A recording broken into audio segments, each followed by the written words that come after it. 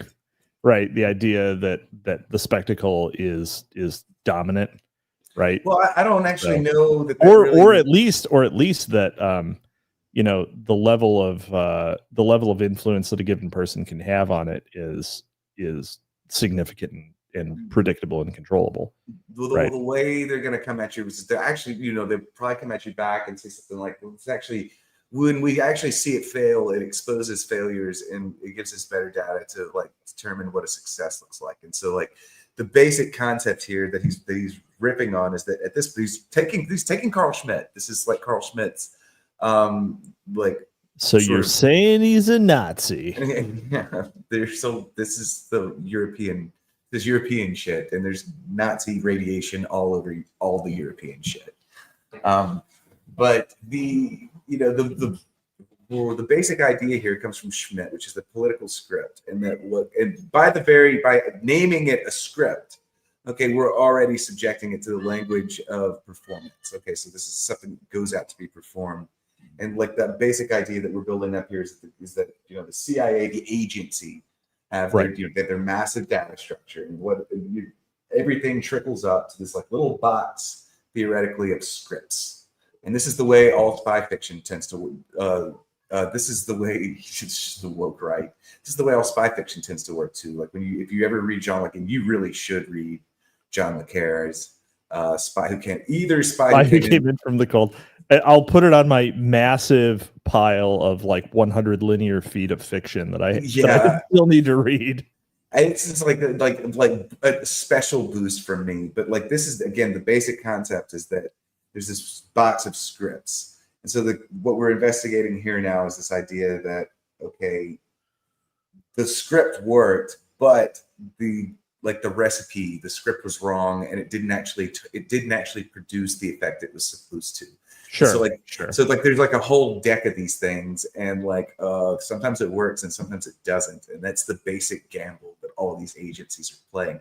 And the only reason I spent so much time on this is because this actually also feeds the narrative that I've been sort of building, where this is the peak of WASP America. Like this is when the machinery starts not working suddenly. And now that I'm thinking about it a little more, the lone wolf narrative is ultimately terminal to Cuba Libre, right? Like it's ultimately like, lone wolf, one shot, okay, magic bullet.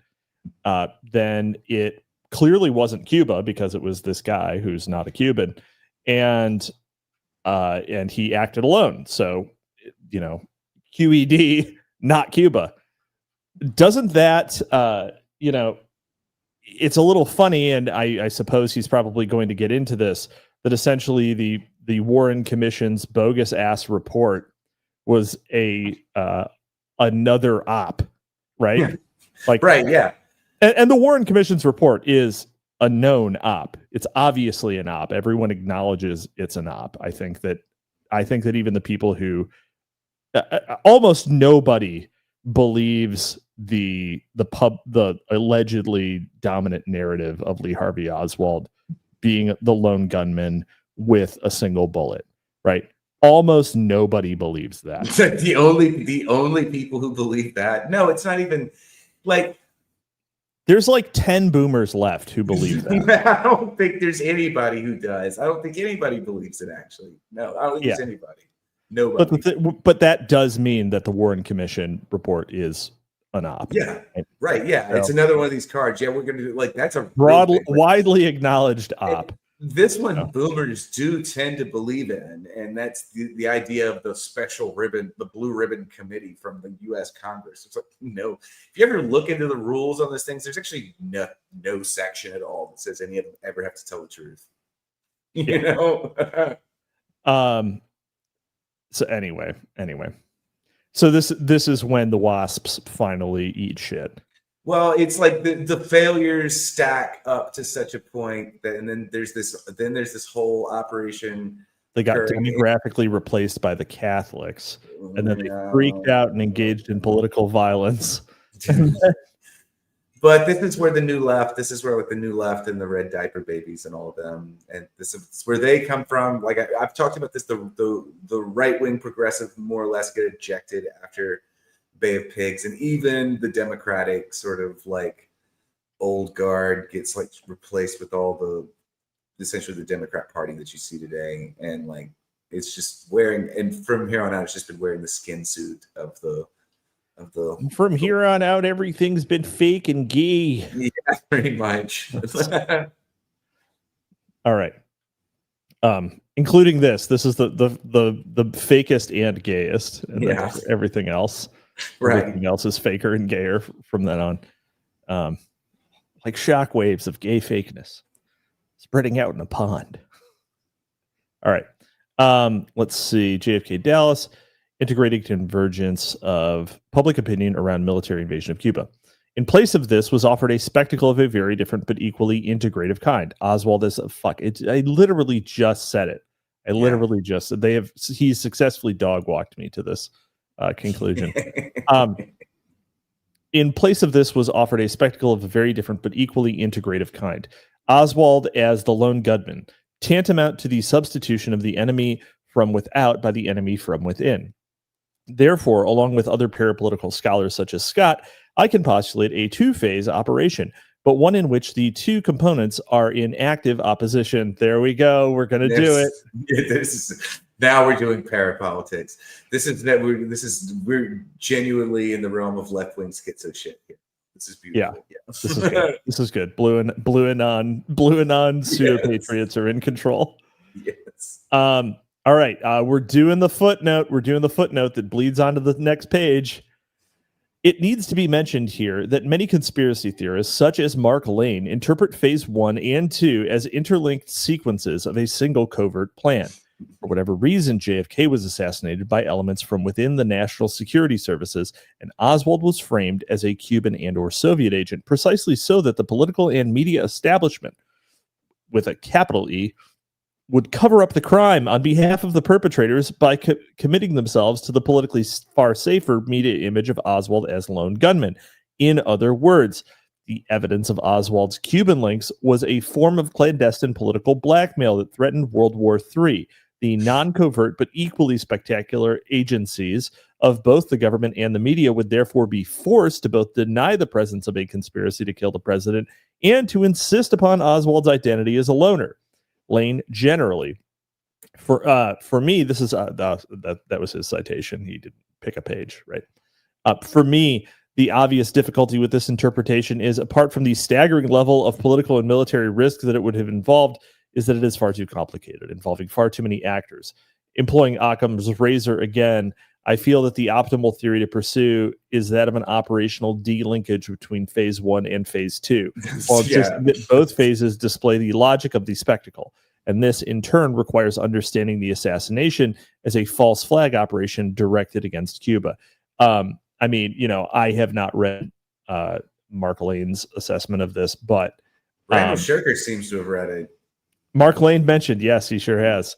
Mark Lane mentioned, it does. So, like, I don't like explanations that require such granular predictive ability on the part of the conspirators, right? Yeah. Like, oh, they framed Cuba so that no one could talk about it, and they'd have to cover it up. Well, it's like, well, okay, that's retarded.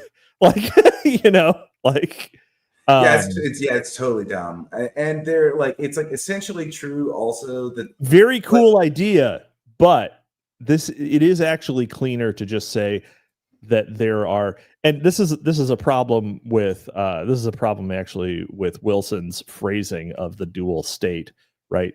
Yeah, like it's better to say deep state, or I mean, even if you were to say heterogeneous state, just the fact that there are multiple factions that can work in opposition and have temporary alliances, et cetera, like all of that is like makes it a lot easier to explain potential things like the cover up of the conspiracy that is specifically to avoid allowing the conspiracy to succeed. Yeah, it's actually cleaner. Yeah. It's cleaner there. I don't mind the decoupling, but with respect to the dual state, I can kind of see where he's coming from with dual state, because this is how he's using the Yankee cowboy war dialect. So there's these different factions, and this is the thing I don't like about it is that he may still be too fixed, and they may be even more shifting, and so this situation, there's a lot more actual uncertainty there. Yeah, the issue is that Mark Lane acts like no other group, no people could act in opposition. Right. Like that's the issue with that type of explanation. Again, I haven't read them. Just without knowing what Mark Lane says, So let's see. On November 23rd, 1963, the newly sworn-in President Lyndon Johnson, a concise chronology of President Johnson damage control efforts immediately following Dealey Plaza is provided by Hancock. All right, not a real footnote. And held two separate meetings with Director of the CIA John McCone concerning reports of several alleged meetings between Oswald and suspected KGB assassination specialist Valery Kostakov in Mexico City the previous September. Undoubtedly, McCone alarmed Johnson by voicing CIA suspicions of the Soviets employing Oswald to assassinate Kennedy, possibly in retaliation for Kennedy's humiliation of the Soviet premier, Nikita Khrushchev, during the Cuban Missile Crisis of October 1962. That seems like an extreme reaction. Also, not super in keeping with Khrushchev's overall demeanor. But, yeah, no, I don't think I think the Russians are off the hook here for the most part. Whatever the effect the frame-up may have had on Johnson was quickly nullified by a series of memos and taped conversations between the president and both the director of the FBI, J. Edgar Hoover, and the deputy attorney general, Nicholas Katzenbach. In the decisive memo from Hoover to Johnson, dated November 24th, 1963, the FBI chief makes it clear that the thing I am concerned about, and so is Mr. Katzenbach, is having something issued so we can convince the public that Oswald is the real criminal. Oh, very interesting. You should say that. What an odd thing to say. Similarly, in a memo from Katzenbach, and we're going to read another footnote that goes on to the next page. Katzenbach's own opinion about. All right, I'm going to finish the sentence. All right. Yeah. Similarly, a memo from Katzenbach to Bill Moyers, special assistant to LBJ, he formally declares the following. Oh, damn it. All right. We'll read the letter. We'll read the letter, and then we'll do the footnote. Okay. All right. Yeah. The public must be satisfied that Oswald was the assassin, that he did not have Confederates who were still at large, and that the evidence was such that he would have been convicted at trial. Oh, so he was dead already. Yeah. Speculation about Oswald's motivation ought to be cut off, and we should have some basis for rebutting the thought that this was a communist conspiracy, or, as the Iron Curtain press is saying, a right-wing conspiracy to blame it on the communists. Unfortunately, the facts on Oswald seem about too obvious: Marxist, Cuban, Russian wife, etc. The Dallas police have put out statements on the communist conspiracy theory, and it was they who were in charge when he was shot and thus silenced. Oh. Okay. All right, we're going to read the footnote. We're going to go back a little bit. So, noting in relation to Katzenbach, Yeah. Katzenbach's own opinion about the Dealey Plaza, expressed in personal discussions with Talbot, is interesting. Today, Katzenbach even suggested that Oswald may have been backed by others. I'm as certain as one can be that there was no other gunshot, he told me, characterizing as silliness views to the contrary. Well, that's not fucking true. But it's not silliness to speculate that somebody was behind Oswald. I'd almost bet on anti-Castro Cubans. If I had the choice, if I had to be one of the three, he said, referring to the CIA, the mafia, and Cuban exiles, I'd say the Cubans probably had the worst judgment. All right. And then there's another footnote at the end of the letter. Let's see. In the words of revisionist historian James K. Galbraith, once you hear the conversations that Johnson had with future commission members Earl Warren and Senator Richard Russell, you recognize that the commission was not set up for the truth about the assassination. No shit. Nonetheless, it had a very high purpose, which was to protect Johnson from the far right, from being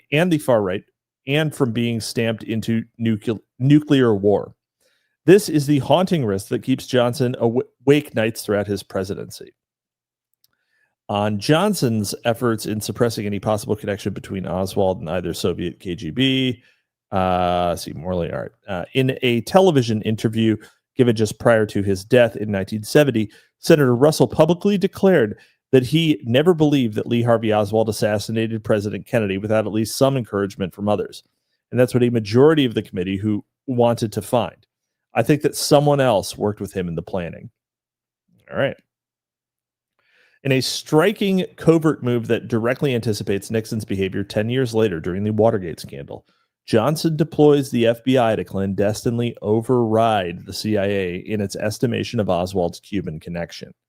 On December 9th, 1963, the FBI unilaterally and improperly released its own investigation of the Dallas shooting to the public, concluding Oswald to have acted alone. This preemptive maneuver via media spectacle effectively bound the Warren Commission to the FBI's conclusions in advance and forced an integrating convergence of public authority. As Talbot has remarked, without an investigation unit of its own, the Warren Commission was utterly dependent on information provided by Hoover and at the FBI and Helms and Angleton at the CIA. Anecdotal evidence strongly suggests that the dominant personality of the commission was none other than Alan Dulles. And I really wish that Sandbatch was still with us to comment on that shocking revelation that Alan Dulles is not to be fucking trusted. But I'm sure that he'll be back toodly sweet. So let's see here. Yeah. So let's see what we had. Randall Shurker, which makes all the latter day memory holding of him by other JFK researchers, Mark Lane, he means, all the more baffling, probably due to him associating with the Liberty Lobby beyond his service as a lawyer. Well, yeah, I mean, that will not be helpful. Like he would. So Mark Lane, as Grok has told me in a synopsis, was apparently one of the first guys to be writing about this shit. So kudos to him, of course. Yeah. So, well, I guess we'll continue while we wait for the triumphant return of Mr. Sandbatch. But when confronted with this report, the CIA abruptly curtailed its own internal investigations. Here we go. Welcome back, Sandbatch. How are you? What's up? Dude, like, there's just erupted gunfire outside my house. It was just like, and then like all the lights. They shot your router? No, all the lights on the street went off and a transformer exploded. Oh my God. Anti-transformer violence erupting in New Orleans. Dude, I cannot wait. Uh-oh. For the National Guard to get here. Yeah. I thought you cut out again, and I was going to say, once again, I'm here. Weren't you at one point on a Mr. D's late night space? Yes. When that mass shooting occurred? I was downtown. I was staying at I was staying at my friend's apartment, and it's one of those really deep apartments. Though you walk really deep into the Uh-huh. And I was making a milkshake, and like all that shit happened, and like you could hear it. I couldn't hear it nearly as well from the room that I was in. But like I came back, I thought there's like, I mean, I could tell something happened. They're like, what the fuck happened? And they're like, dude, there's a bunch of gunshots. I'm like, oh man. Crazy. I live in I live in a nice part of town. This shouldn't happen. I live right on the edge of a nice part of town. Sure, but right on the nice part, right in the places like New Orleans, you go one block in the wrong direction and it gets shitty real fast. Yeah. So, like I'm literally the line between pretty good place to live and not. One street one way it's bad, one street the other way it's not. It's like fucking incredible. Like Melisma, first time chatter. That's just New Orleans, Christopher Sandbatch. That's right. It's true. So Gives true. Local flavor. Boy, I can't.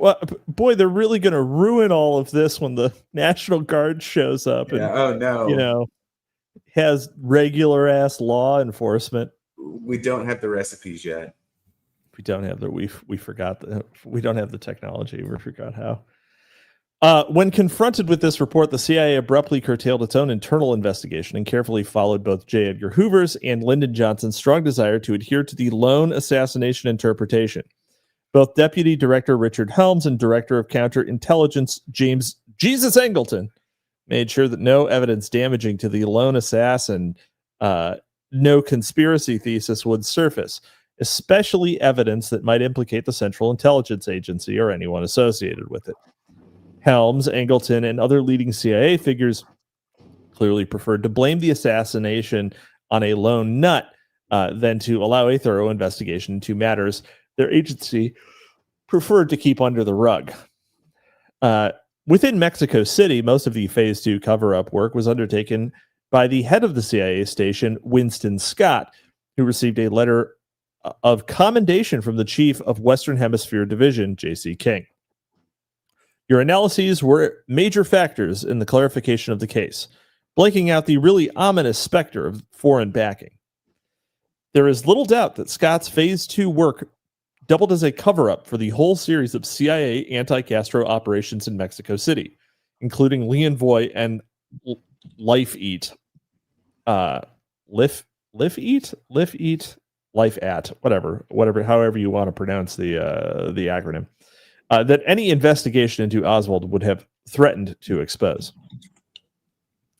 Let's see. The paper trail of both the memos and the oral testimony point to the cover-up as inhabiting the same parapolitical contours as the original strategy of tension component of Phase 1, masking the myriad purported links between Oswald and the pro-Castro community. The lone gunman was the creation of official damage control, not an element of the conspiracy. Among the difficulties in understanding the Kennedy conspiracy, perhaps the most challenging is reconciling the many elements that appear to be contradictory. This has been made even more difficult for those who have viewed the cover-up as an extension of the conspiracy. That difficulty disappears if we first view the conspiracy to frame Oswald as a Castro, or both Cuban and Soviet-associated, conspirator, a plan that came totally unraveled when Oswald was taken into custody. And second, we see that the so-called cover-up was an independent, largely unplanned, and highly reactive effort to ensure that Lee Oswald would take the fall all by himself, as a lone nut. There's one figure that has not been brought up yet. I don't think. Okay. Other than George H.W. Bush. Well, you know who Dino Buglione is? I don't. Dino Buglione is from somewhere in Missouri. Probably it says he's Italian. It's got to be close to St. Louis. But he became a CIA. He became an OSS photographer, really with the U.S. Army Air Corps in World War I, then with the OSS. And interestingly enough, he was one of the first photographers to produce evidence of Auschwitz existing. Okay. And what a strange way of phrasing that. And anyway, and he's also he also was involved with the Zapruder film.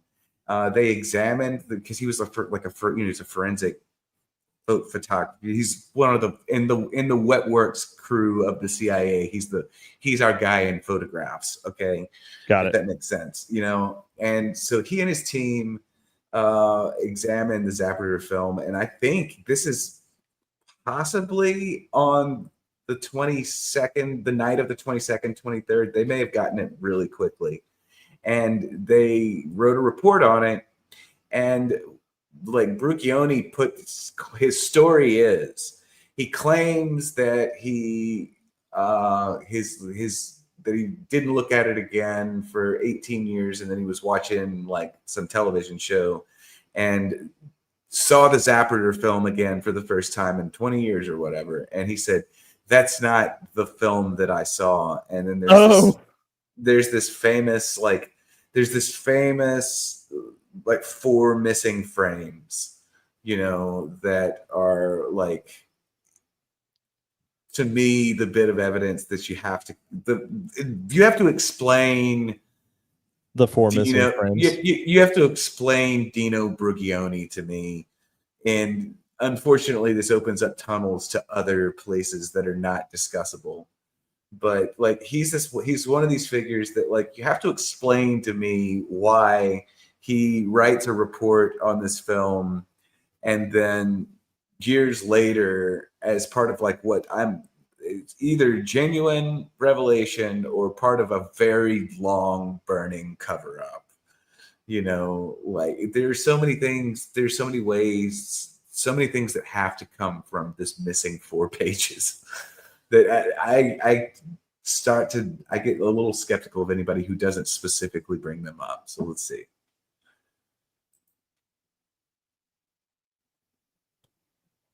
Am I still here? Yeah. Yes, you are. Sorry, I was having a sneezing fit. I'm so sorry that coincided with the end of your talk. Yes. Okay. Well, that is very interesting, and like, in terms of the Zapruder film, also, it took a long time to be released, right? Like, it was not immediately out. It was wasn't it like 8 years later at least? Yeah. It's not anyone even saw it. Actually, I don't know exactly when it is, but it was like enough time that like all kinds of things can be altered. You know what I mean? Yeah. Narratives can be altered, but still, the interesting thing is like, okay, who comes in and deletes these 4? And I think because it like the way the conspiracies work, the way the theorizing has worked, they come down to only 4 unaccounted for hours. Okay, and this is like assumed to be the moment when this film, like when this copy had to be made, that removes these 4 crucial images that are obviously what you'd want to find is the original copy of the Zapruder film and see if it's spliced at all. That's the reason. So of course, the original's missing. Yeah, right, of course. So anyway, let us continue. The entire rationale of Phase 2 was to preemptively neutralize the spectacular power evidenced by the false flag of Dallas, the integration of the public will to invade Cuba in retaliation for the communist provocation of murdering JFK. The parapolitical logic of Johnson and all the other operatives of Phase 2 mirrors perfectly both the operational and political logic of the strategy of tension, opposite in effect but identical in kind. One thing is crystal clear. Based on the records releases of the 1990s, fear was a factor in many of the activities that followed the assassination. President Johnson used fear in the creation of the Warren Commission. He personally gave Earl Warren the responsibility to validate the FBI report, which presented Oswald as the lone assassin. That FBI report, itself generated after no more than a few days of investigation, was leaked to the media even before the report itself was completely finalized. Johnson himself, with the assistance of his personal political aide, Clifford Carter, had contacted and ordered the Dallas police and the Dallas district attorney not to file conspiracy charges against Lee Oswald. In addition, Johnson officially took the murder investigation and major pieces of evidence away from Dallas and apparently ordered them into the possession of the FBI prior to midnight on the evening of the murder. So I don't know if they mean the evening of the assassination, Yeah. or if they mean the evening that Lee Harvey Oswald was murdered, which was Oh yeah. Murder. I think murder. I think they're referring to Oswald. yeah. They would probably say assassination otherwise. Although, so what's interesting is that one would think. So the West connection with Jack Ruby. So Jolyon West talked to Jack Ruby after the assassination, and allegedly before, although the only person who would know that specifically is Jack Ruby, and of course he is not talking. The issue with West is that West generally was working with the CIA rather than the FBI. So although one would think he probably didn't have. I mean, he just goes outside and puts on glasses with like one of those nose disguises and just comes back in as the FBI as needs be. This is like his guys. I guess I would think he probably didn't have a tremendous amount of loyalty to any of these specific agencies. This is the state. This is the organization within the organization within the organization. Though he is kind of a free radical in the sense that he just careens around, but this is in his guise as the major. Like. Could be any organization. He's just the major. Right. Well, like his early work was CIA, but yeah, like later on, at least by the 90s, he was mostly working with the FBI. Right. Well, so especially when you got into like the whole Patty Hearst thing, it was like he was working with the FBI, and then of course around the OKC bombing and Waco, right? He's just an institute. He's an institute consultant and a senior professor and so on and so forth. Right. So but what I'm saying is that it's not unimaginable that he was working with the FBI to shut Ruby up. Oh, I'm all about it. That's very clearly. Come on. Yeah, but you have to. But the thing is, if you're trying to burn Oswald as the Cuba connection, right? You need the second patsy. So in this particular like dueling banjos theory of the conspiracy, right? Jack Ruby is the FBI's guy, and Oswald was the CIA's guy. Yeah, right. Okay. So yeah, and West was brought in to wrap everything up with a bow. Yeah. So, all right.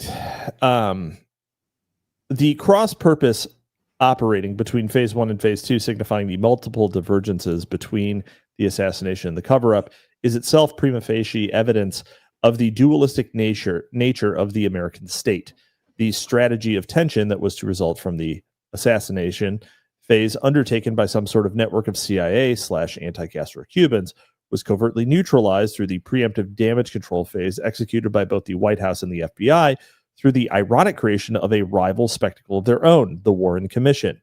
From a purely judicial perspective, of course, the findings of the Warren Commission, even if factually accurate or legally worthless, as a properly constituted and impaneled independent body of inquiry cannot be, under law, pre-committed to any findings of fact.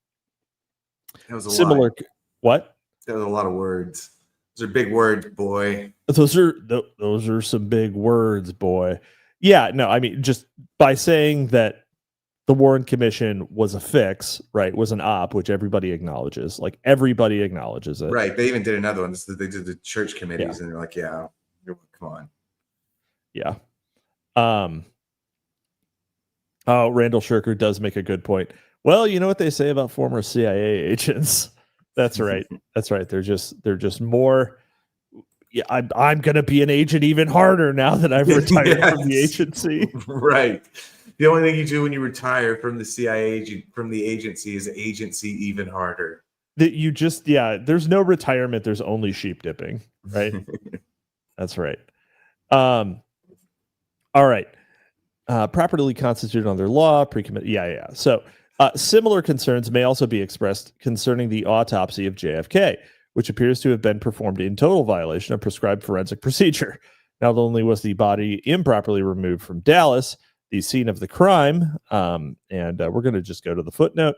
Less than an hour after the president was declared dead, the Secret Service removed his body from Parkland Hospital. The Dallas County medical examiner, Earl Rose, tried to block the doorway, resisting its removal until an autopsy was performed, and legally he was quite right to do so. In 1963, it was not a federal crime to murder the president, and so the federal authorities had no right to make off with the evidence. But the Secret Service simply shifted him out of the way and left for Love Field. Huh. Interesting. Love Field is, by the way, one of my favorite airports in the country. I love it. I love that it wasn't a federal crime to kill the president. Yeah, it was just a regular murder statute. Yeah, it was just so there would have been better and worse places to kill the president. Just like no, it's bad. I think everywhere but Massachusetts, I think, had the death penalty, and they're only the really loopy New Englanders, and maybe they still had it. I don't think anybody had outlawed the death penalty. Nobody had outlawed the death penalty at that point. And shooting the president. I mean, that's very Anglo. Yeah, that's so Anglo. Yeah, it's just another guy, actually. That's what equality before the law means. Oh my gosh. FBI informant in the chat says, "You mean like Larry Johnson? Does that mean that Dr. Burden is CIA now?" Jay Burden, FB, the B in FBI stands for Beavers. Yeah. So that's right. And FBI informant shows us, puts some emojis in chat, which I'm going to go ahead and assume are beavers. I can't actually see that unless I go to YouTube. So people watching the YouTube replay, tell me if I was right or not. Shirker also says Jolyon West is able to roam around because he looks just like a 70s sitcom dad. I don't know that I think that he looked like a 70s sitcom dad. No, he looked like he was a fucking house, man.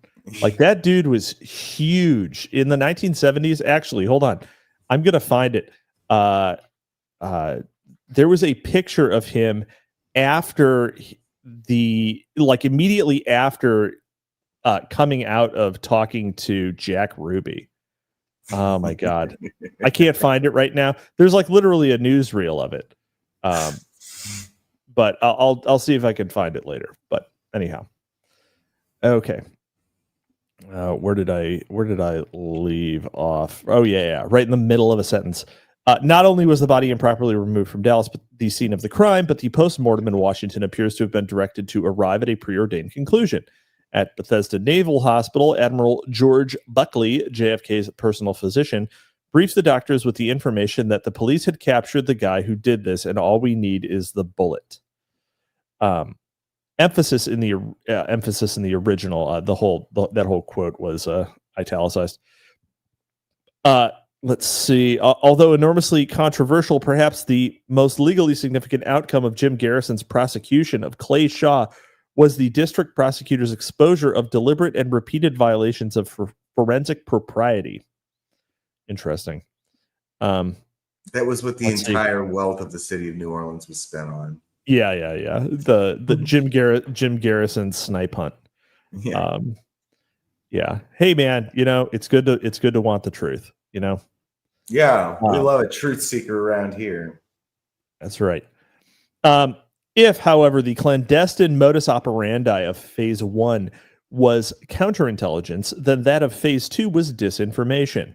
And as DeBoard reminds us, disinformation is a vital part of the integrated spectacle, neutralizing the dissenter through the strategic deployment of partial truths and selective counterclaims and counterfactuals.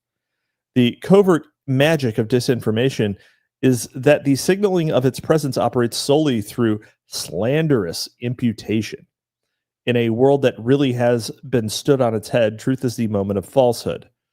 This way, the conspiracy nuts such as Jim Garrison or Mark Lane can be undermined through the enormity of the potential for political subversion in the event of validation of their claims. This with the threshold of counterintuition having been raised considerably by the elaborate theater of the spectacularly dual state. I don't know if this helped him with the dual state bit. It doesn't. The saying the dual state doesn't help. I still think that dual state doesn't help. Also, there's a footnote on that one that says, for the orchestrated campaign to discredit Lane by CIA plants in the mass media, see Lane, page 71 to 154. So Lane spends 70 pages talking about the people who are trying to discredit him in whichever book he's talking about, of course. Yeah. So, although it is a little weird to cite the guy who is allegedly being gang stalked, right? Not that I don't believe it. I completely believe it, but it is a little weird to cite the guy himself. If you know, they were writing about each other, anyway. Disinformation is openly employed by particular powers or consequently by people who hold fragments of economic or political authority in order to maintain what is established as and always in a counteroffensive role. Whatever can oppose a single official truth must necessarily be disinformation emanating from hostile or at least rival powers and would have been intentionally and malevolently falsified. Unlike the straightforward lie, disinformation must inevitably contain a degree of truth, but one deliberately manipulated by an artful enemy. That is what makes it so attractive to the defenders of the dominant society. The power which speaks of disinformation does not believe itself to be absolutely faultless, but knows that it can attribute to any precise criticism the excessive insignificance which characterizes disinformation, with the result that it will never have to admit to any particular fault. In essence, disinformation would be a travesty of truth. Whoever disseminates it is culpable. Whoever believes it is stupid. And that is a quote from Debord himself. Yeah.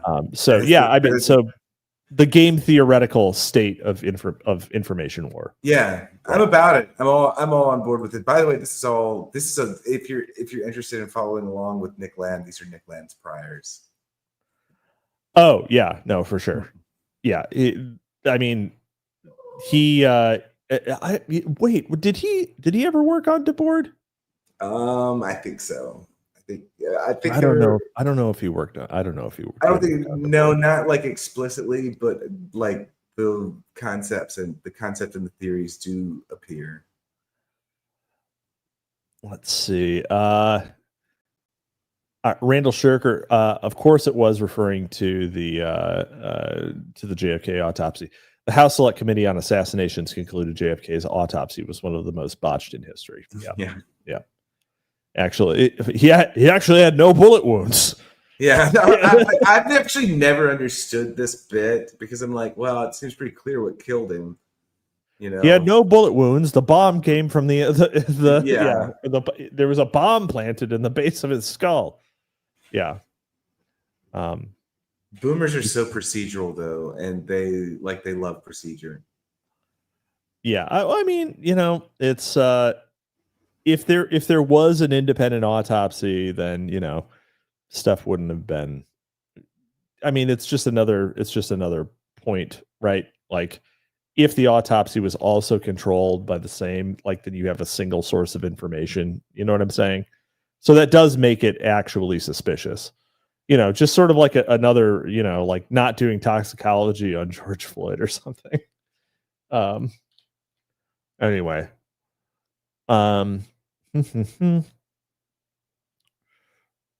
Let's see. Also, it's the same hospital, Randall Shirker says, because it's the same hospital that James Forrestal jumped to his death from, where Joseph McCarthy received treatment before dying. Joe McCarthy died very quickly.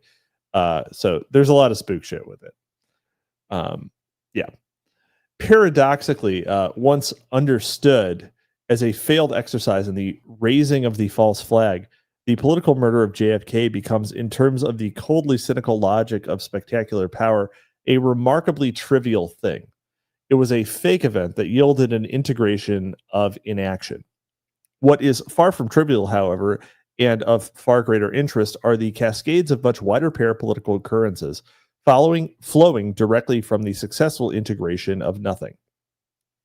For it appears that the integrity of this spectacle required radical resolution of Civil War II that would culminate in the even more pressing need for another deep event. The only way that Johnson could guarantee the preservation of the media image of the lone gunman was by preempting future cowboy action through the offering up of a substitute theater of war for Cuba. It cannot be coincidence that Johnson's de facto termination of the Cuba Project, which is precisely what the Warren Commission represented, coincided with the initial beginnings of what was to become a full-scale U.S. military intervention on Vietnam. That is, I mean, that doesn't really make a whole lot of sense. It's like, oh, well, we don't want to fight a war with a Russian ally because it might risk World War III. So instead, we're going to fight a war with a Russian ally, but that won't maybe start world. You see, it doesn't like actually compute in any way. Although I guess, Vietnam was more in the Chinese sphere of influence, but the Soviets were on the outs with the Chi-Coms. But still, like you're still, it doesn't really make a lot of sense. As Esterline insightfully remarked, one recognized the inevitability that the total U.S. involvement in Vietnam precluded anything being done in terms of Castro. Since the missile crisis, there didn't seem to be anything new and different that would warrant any diversion from Vietnam. In truth, the groundwork for parapolitical swap of Vietnam for Cuba had already been prepared fairly early in JFK's term. On April 20th, 1961, the day after the surrender of the Cuban amphibious force at the Bay of Pigs, JFK issued 2 executive orders to Secretary of Defense Robert McNamara. The first called for the immediate development of plans to remove Castro from U.S. military force. The first called for the immediate development of plans to remove Castro with U.S. military force, subject to the vital caveat that this request should not be interpreted as an indication that the U.S. military action against Cuba is probable. These plans ultimately culminated in Mongoose. The second directive created a presidential task force on Vietnam, chaired by Deputy Secretary of Defense Roswell L. Gilpatrick, that was to immediately formulate a program of action to prevent communist domination of South Vietnam. There is a footnote here. Although the subject of extensive historical debate, for consummate Kennedy insider speechwriter Ted Sorensen, Vietnam did not loom large in the president's thinking. Vietnam was not central to the foreign policy of the Kennedy presidency. Berlin was, Cuba, the Soviet Union, but not Vietnam. Vietnam was a low-level insurrection at that point. According to Talbot, Vietnam only began to acquire serious status in the autumn of 1963, the beginnings of the political crisis in Saigon that culminated in the assassination of South Vietnamese President Ngo Dinh Diem on the 1st of November. Let's see, where did I find that? Yeah, these elements of linkage and equivalence were strongly buttressed on April 24th, 1961, with McNamara's receipt of a memo from Deputy Director of the NSC, Walter Rostow, entitled Notes on Cuba Policy, who, in even stronger terms than JFK, established a new orthodoxy of geostrategic thought. There is building up a sense of frustration and perception that we are up against a game that we can't handle. There is one area where success against communist techniques is conceivable and where success is desperately required in the free world interest. That area is Vietnam. A clean-cut success in Vietnam would do much to hold the line in Asia while permitting us and the world to learn how to deal with indirect aggression. Wow, how unbelievably naive. Here, clean-cut success clearly signified the cowboy-friendly policy of military intervention. Accordingly, on April 24th, 1961, Gilpatrick's task force submitted its program to the president, who instantly authorized the deployment of an additional 400 anti-guerrilla troops, i.e. counterinsurgency forces, in South Vietnam. Simply put, if the clandestine script of JFK Dallas called for the integrating invasion of Cuba, then it was an abject failure. However, the largely successful disinformation strategy of Phase 2 raises the possibility that a vague yet discernible secondary goal, a subliminal track 2, was in fact achieved. The installation of a red-blooded cowboy in the presidency in place of a half-assed Yankee. Very, very sad. Very sad. Sandbatch was not here for the dunking on the Yankees. Let's see.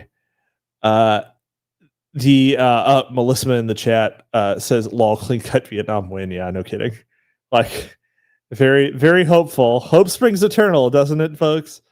There's a footnote on Yankee here.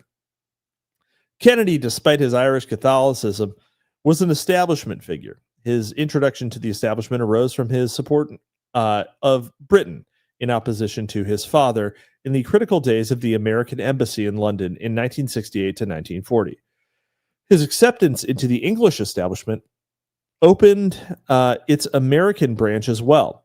The former was indicated by a number of events, such as Sister Kathleen's marriage to the Marquis of Harrington and the shifting of Caroline's nursery school from the White House to the British Embassy after her father's assassination.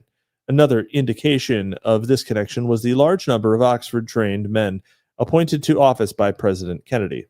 An Anglophiles in control. It's a little alarming, actually. I'm not an anti-British person, but America first, right? So let's see here. The spectacular swapping of Johnson for Kennedy and the subsequent cowboyizing of the war in Vietnam served as the short-term resolution of the Civil War of Simulacra, albeit at the cost of the by now waning Yankee establishment. Let's see, footnote. Although, as I discuss in Chapter 3, there is some evidence that Johnson was a reluctant militarist, prompting the need for another staging of the integrated spectacle in the Gulf of Tonkin. Yeah, that is a good point. So everything that he said up till now basically implies that it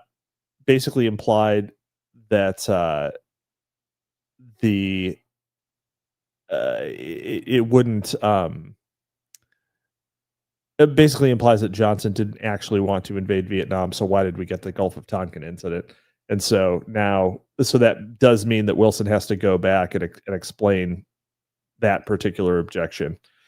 Let's see. Sandbatch has messaged me.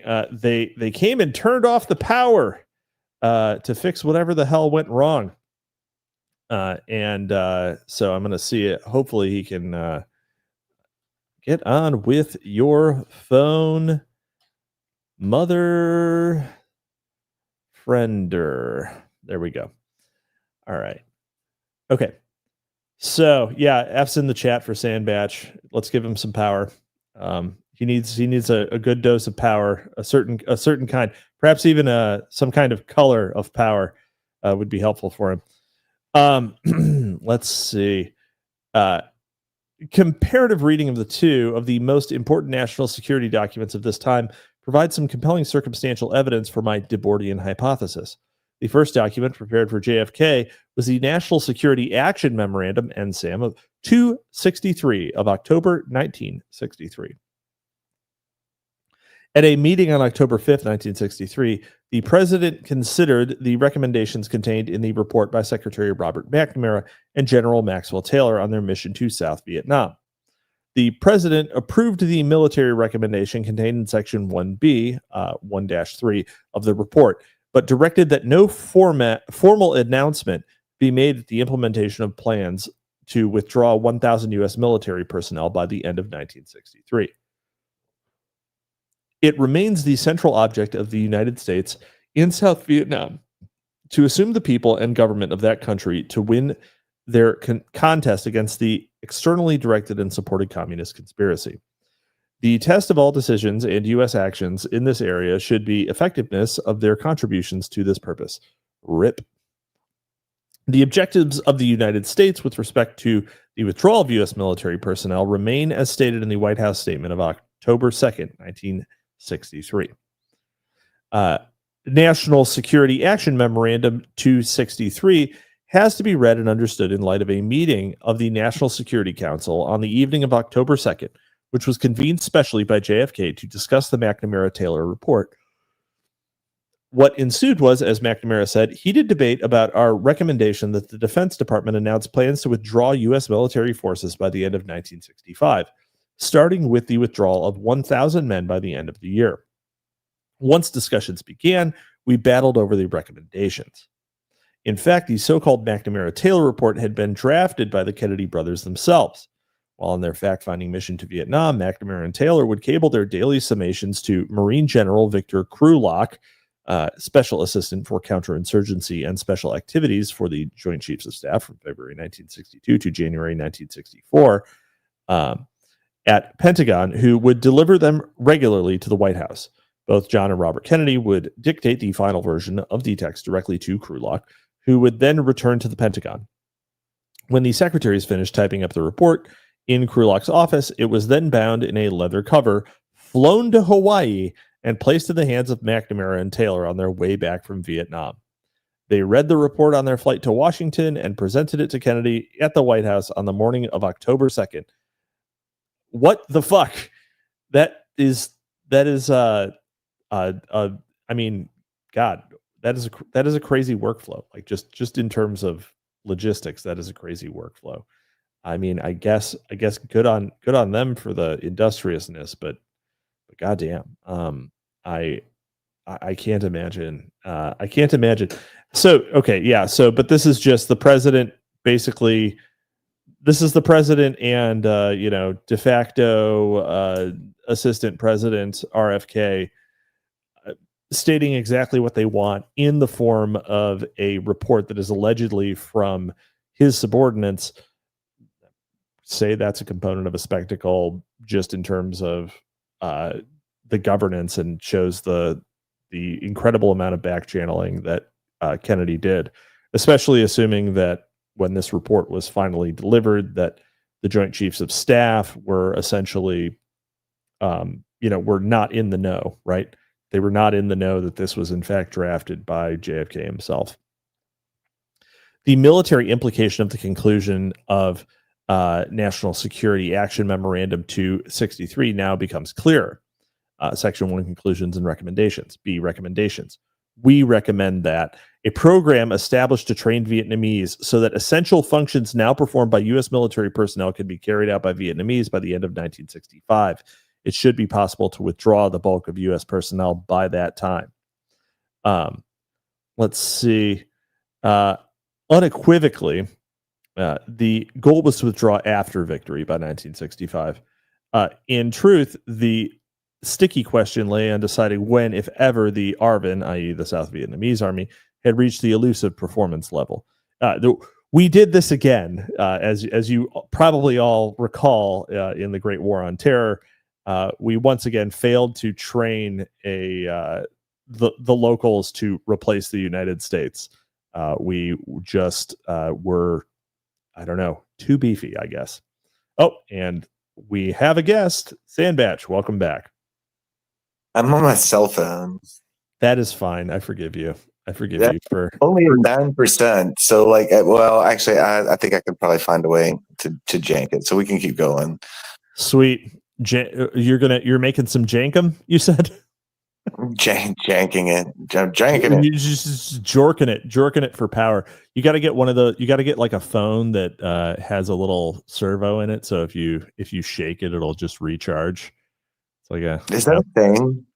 I'm sure that there isn't one that's strong enough to power a phone, but you know those little like handheld flashlight things with the dynamo in them and the handle, and like you squeeze it, right? Yeah. Yeah, that's right. Like one of those, but for a phone. It'd be pretty rough. It'd be pretty rough on the old hands. All right.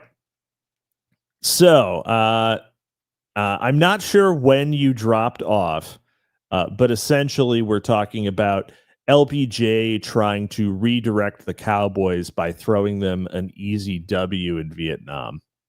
Okay, yeah. Of course, the problem with that is that the second part of this book is the Gulf of Tonkin incident. So, and he notes himself that this is a problem. So I'm sure that he will get into it. And there is a footnote here that I have not read. 268. It should be noted that the source of Douglas's account is L. Fletcher Prouty, who was referred to by Oliver Stone in an outburst of hyperbole, remarkable even by his standards, as an anti-conspiracy whistleblower of such stature as one whose name will go down in history. For a decisive critique of, Prouty is a reliable source inside Washington, see Robert Sam Anson in Stone and Sklar. Of course, if McNamara was not the true co-author of the report, then this would go a long way towards explaining the apparently inexplicable, McNamara's sudden transformation into a hawk following Dealey Plaza. Porter unpersuasively attempts to argue that McNamara's outbursts of dovishness during the Kennedy administration were due mainly to a truly exceptional sense of personal loyalty to JFK. In McNamara and Taylor, Kennedy had two top national security advisors whom he trusted to come back with the policy recommendations he needed because of their personal ties to the Kennedy family. All right. The consigliere. The consigliere.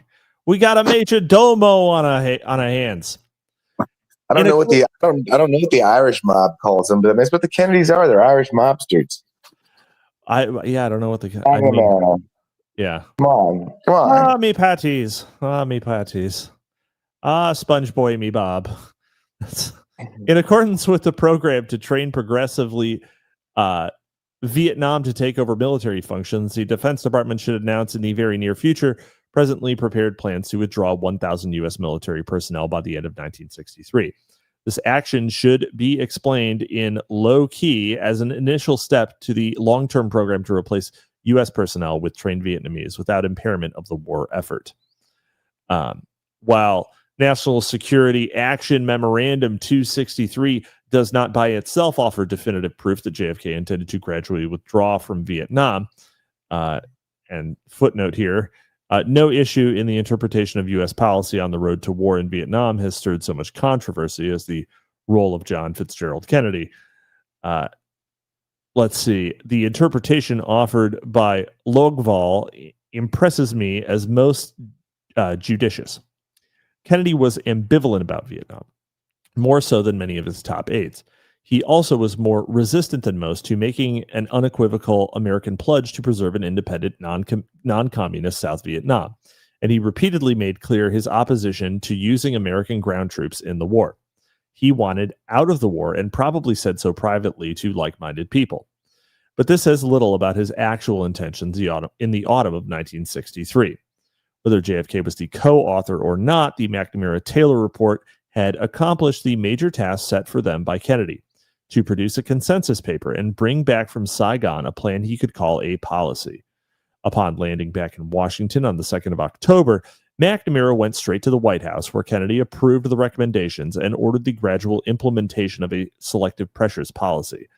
As of tonight, we have a policy, he told those present.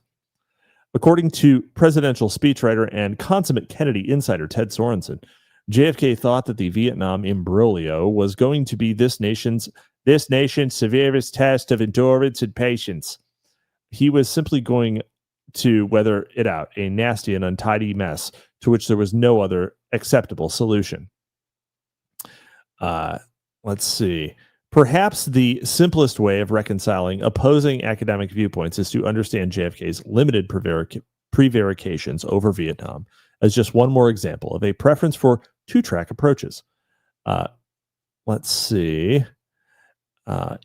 He also somewhat less Porter provides compelling detail about JFK's signature use of back-channel diplomacy in attempting to resolve the Laos crisis of March-May 1961, and also somewhat less convincingly presents evidence of JFK sporadically attempting to establish back-channel with Hanoi via New Delhi throughout 1962-3, which were effectively sabotaged by the Assistant Secretary of State for Far Eastern Affairs, W. Averell Harriman.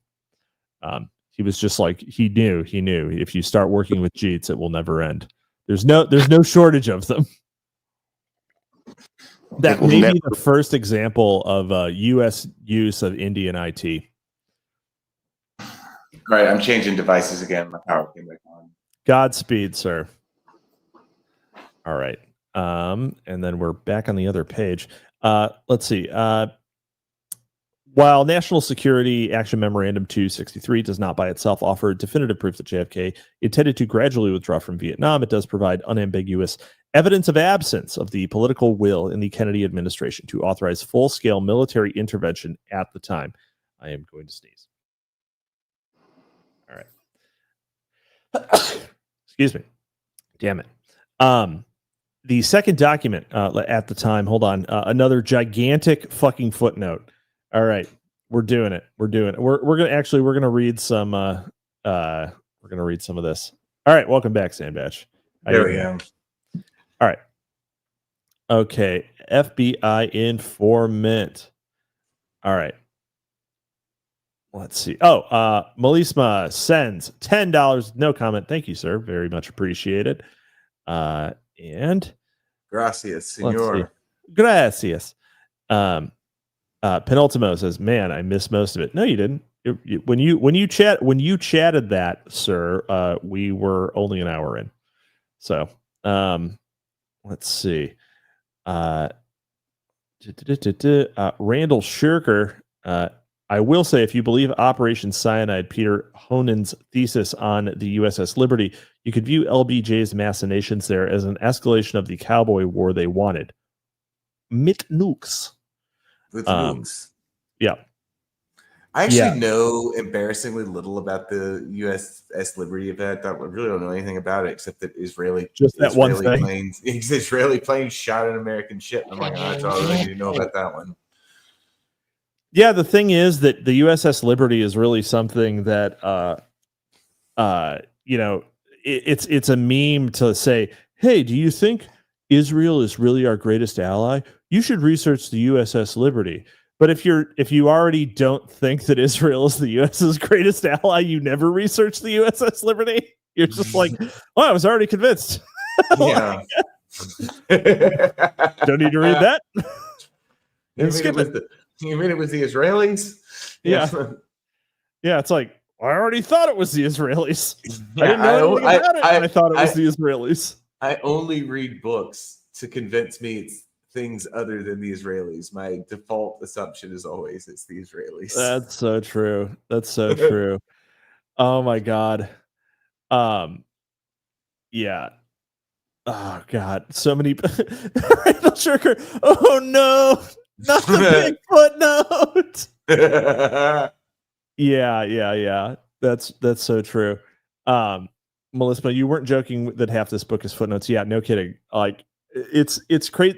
This is two parallel books, right? This is two parallel tracks. This is what I'm telling you about when I talk about the book as object. This is what I mean. It's just like it starts to act like the book as an actual physical artifact starts to like. This is when they start introducing concepts like hypertext and that sort of thing. And there's almost like a fucking just tracking from page to page. It's almost ergodic now, right? Because you have to like track back and forwards in this book. If we weren't reading the footnotes in this thing, it'd be like it would literally be half the length. Like this book, we'd have read 150 pages and be done, and not gotten half of the story, right? Anyway, yeah. Let's see. Randall Shirker says it's funny because it does hook into some weird things about how the Israelis got the bomb. Oh, and he had previously said, read James Scott's book, Attack on the Liberty. Yeah. Well, I already know they stole it from us with the Rosenbergs. That's they stole it from us. Of course the Jews stole it. Excuse me, never mind. The Israelis. Excuse me, the Israelis. Of course the Israelis stole it from us. Does this Randall Shirker, just tell me, does this book say the Israelis did not steal nukes from the United States? Yeah. Because if so, I might read it. Right. Because my default assumption is that it was stolen from the United States. Anyway. Alrighty. The second document is a draft version of national security. Oh, wait, hold on. Let's see here. Where were we? Oh, yeah. While national security action memorandum 263 does not by itself offer definitive proof that JFK intended to gradually withdraw from Vietnam, and then the footnote that we just read that was longer than this sentence, it does provide unambiguous evidence of absence of the political will in the Kennedy administration to authorize full-scale military intervention at that time. Second, okay, so this is the second footnote in this sentence, okay? And this footnote goes on to 2 pages as well. I'm just going to check real quick. I wonder All how right, he felt. amazing. How did he feel whenever he wrote that? He said, Well, when he was like, I bet he had like a little. I bet he was just like, all right, I'm going to have a sentence that requires 2 footnotes that total a page and a half. Right? Yeah, it's beautiful. All right, footnote. As Porter rightly reminds us, Kennedy never made a formal decision against military intervention in either Laos or Vietnam. Instead, he spoke on the record only of conditions for agreeing to military intervention that were in fact so stringent as to make it impossible. However, there is strong evidence to suggest that the real reason for the secret withdrawal plan was to signal to senior South Vietnamese generals in the U.S. desire for regime change in Saigon. The exact wording of National Security Action Memorandum 263 posed a major dilemma. It sought to achieve the McNamara-Taylor mission central objective of a phased withdrawal. In reality, however, this step was the one most coveted by the generals as a quiet signal of U.S. interest in a coup. For McNamara, the withdrawal strategy would either push us toward a reconciliation with President Diem or towards a coup to overthrow Diem. Let's see. As co-conspirator General Tran Van Dun remarked to his CIA contact Lucien Conein in a meeting on October 28th, 4 days before the coup d'etat. By the way, having a spy contact whose name is Lucien is... Yeah. You're going to trust a guy named Lucien, right? No. Never. It's like when Peter Lorre shows up in a movie. Yeah, it's just like, oh, well, it's like never doubt physiognomy, right? Yeah. Name physiognomy is real too. Nominative determinism. If you want your kid to be a fucking spook, name him Lucien. Right? Jesus. I'm gonna name my son Lucien. That's what I'm gonna do. Let's see. 4 days before the coup. The only way to win the war before the Americans leave in 1968 was to change the present regime. Let's see. In slightly less cynical terms, Logval sees National Security Action Memorandum 263 as a more limited attempt to pressure Diem to undertake the political and agrarian reforms understood by Washington to be necessary for the preservation of the South Vietnamese regime.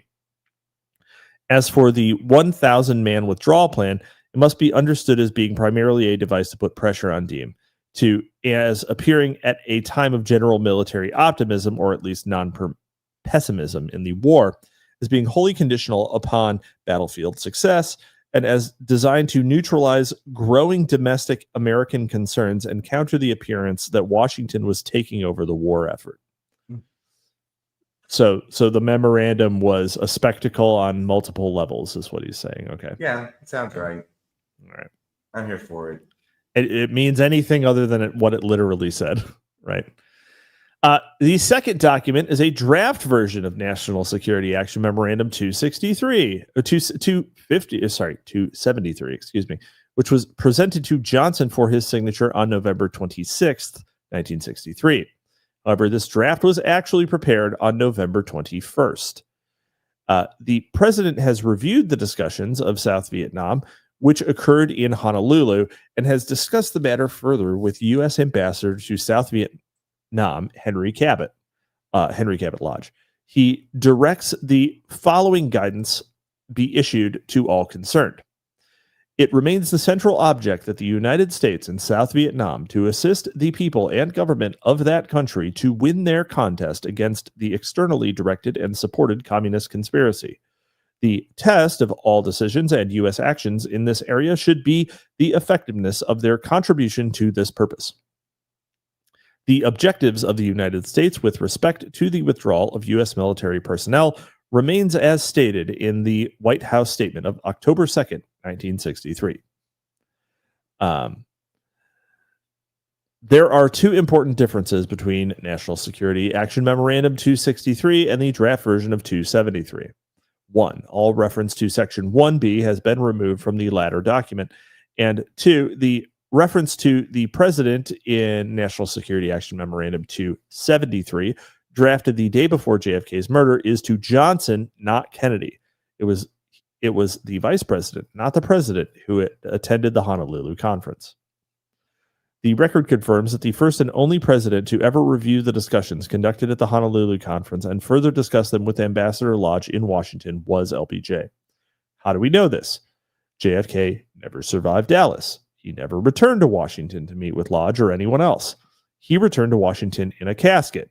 The only person to whom this draft document could therefore refer to by implication is LBJ. Although he was not yet president at the time it was written, LBJ is the one who met with Ambassador Lodge in Washington and is the one who signed the final version of NSAM 273 on the 26th. So what they're saying is that it referred to LBJ as the president prior to the assassination. Right. So, as Scott has pointed out, the subject of the Honolulu meeting was Op Plan 634, which had been approved by General Taylor and the Joint Chiefs of Staff at a meeting at the Pentagon on November 20th. But it had not been shown to McNamara, and it was never seen by Kennedy, calling for a substantive escalation in the deployment of U.S. armed forces in South Vietnam, a marked deviation from JFK's signature strategy of covert operations and counterinsurgency. The 34A operations led in August 1964 to the first bombing of North Vietnam with U.S. planes, something which President Kennedy for 2.5 years had resisted. And the deep event that provided the necessary linkage between the implementation of O-Plan 34 and the U.S. invasion of South Vietnam was yet another spectacle. There's one footnote left in this section. Let's see. Although Scott does not raise this point explicitly, his discussion of NSAM 273 clearly implies that certain members of the cabinet, such as Secretary of State Dean Rusk, had foreknowledge of Dealey Plaza. If so, then it would strongly imply that either active planning or passive knowledge of JFK Dallas was present at the most senior levels of the CIA. In my opinion, the most likely candidate for the mastermind of the spectacle would have been James Jesus Angleton, the director of counterintelligence and the officer exercising executive oversight over both Barnes and Phillips. What a strange thing to say. So he pins it on Angleton. Pins it on my guy. Pins it on your guy. Pins it on your guy. Man. In Air Force One. Getting sworn in. Damn. Yep. Dallas, November 22nd, 1963. Lyndon Johnson swearing in the oath of presidential office aboard U.S. Air Force One at Love Field Airport 2 hours and 8 minutes after JFK's assassination, accompanied by Jackie Kennedy, still wearing the bloodstained suit. Yep. That is a great iconic photograph, by the way. That is a great one. I wouldn't call it great. What do you mean? I would call it great. You know, what do you mean? There's a lot of iconic photographs from these like several days where a bunch of people are standing in a crowd. Yeah. And so like, you know, it's like the assassination of Oswald Jack Ruby photograph. This one, you know what I'm saying? It's certainly that. And the thing is that the way that people are arranged, right? It's almost like it lacks. It's almost like an ancient kind of perspective where people are just fucking lined up. You know what I mean? Like I'm looking for it. Yeah.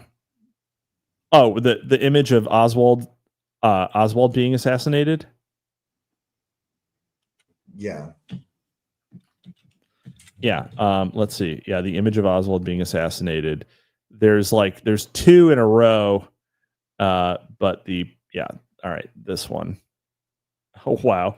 I found the Amazon.com listing. Of course. Right, great. Of course that's a thing. Yeah. Hold on. All right. There we go. This one. These people are all just like lined up, right?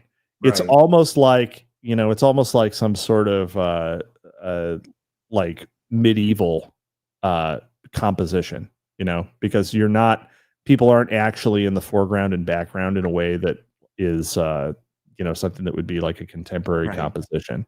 Right. They just have no Yeah. It's funny. Yeah. Similarly, you have this, and let me can I actually zoom in? I can't zoom in on this. Damn it. All right. Yeah. But anyway, you just have people sort of splayed out like this in the image. But anyhow, yeah. Let's continue. All right. What do people in the chat have to say? Let's see here.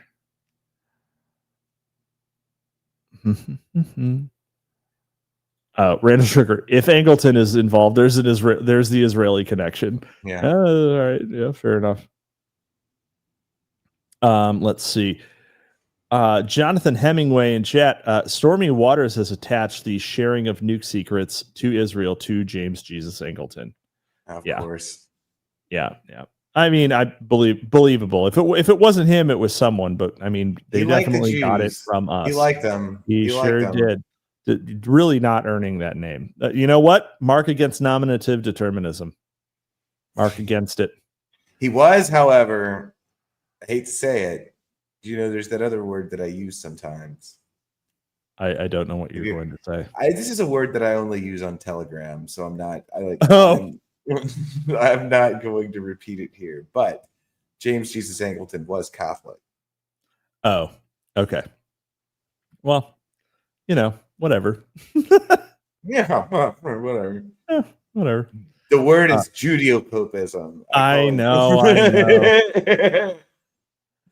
It was the Jesuits the whole time. Yeah. It was the Jesuits the entire time. Hey, did you see that just today Pope Leo said that ecumenism should extend not only between branches of Christianity, but all religions. Did you hear that? Ooh, that's not good. Yeah. I think we might get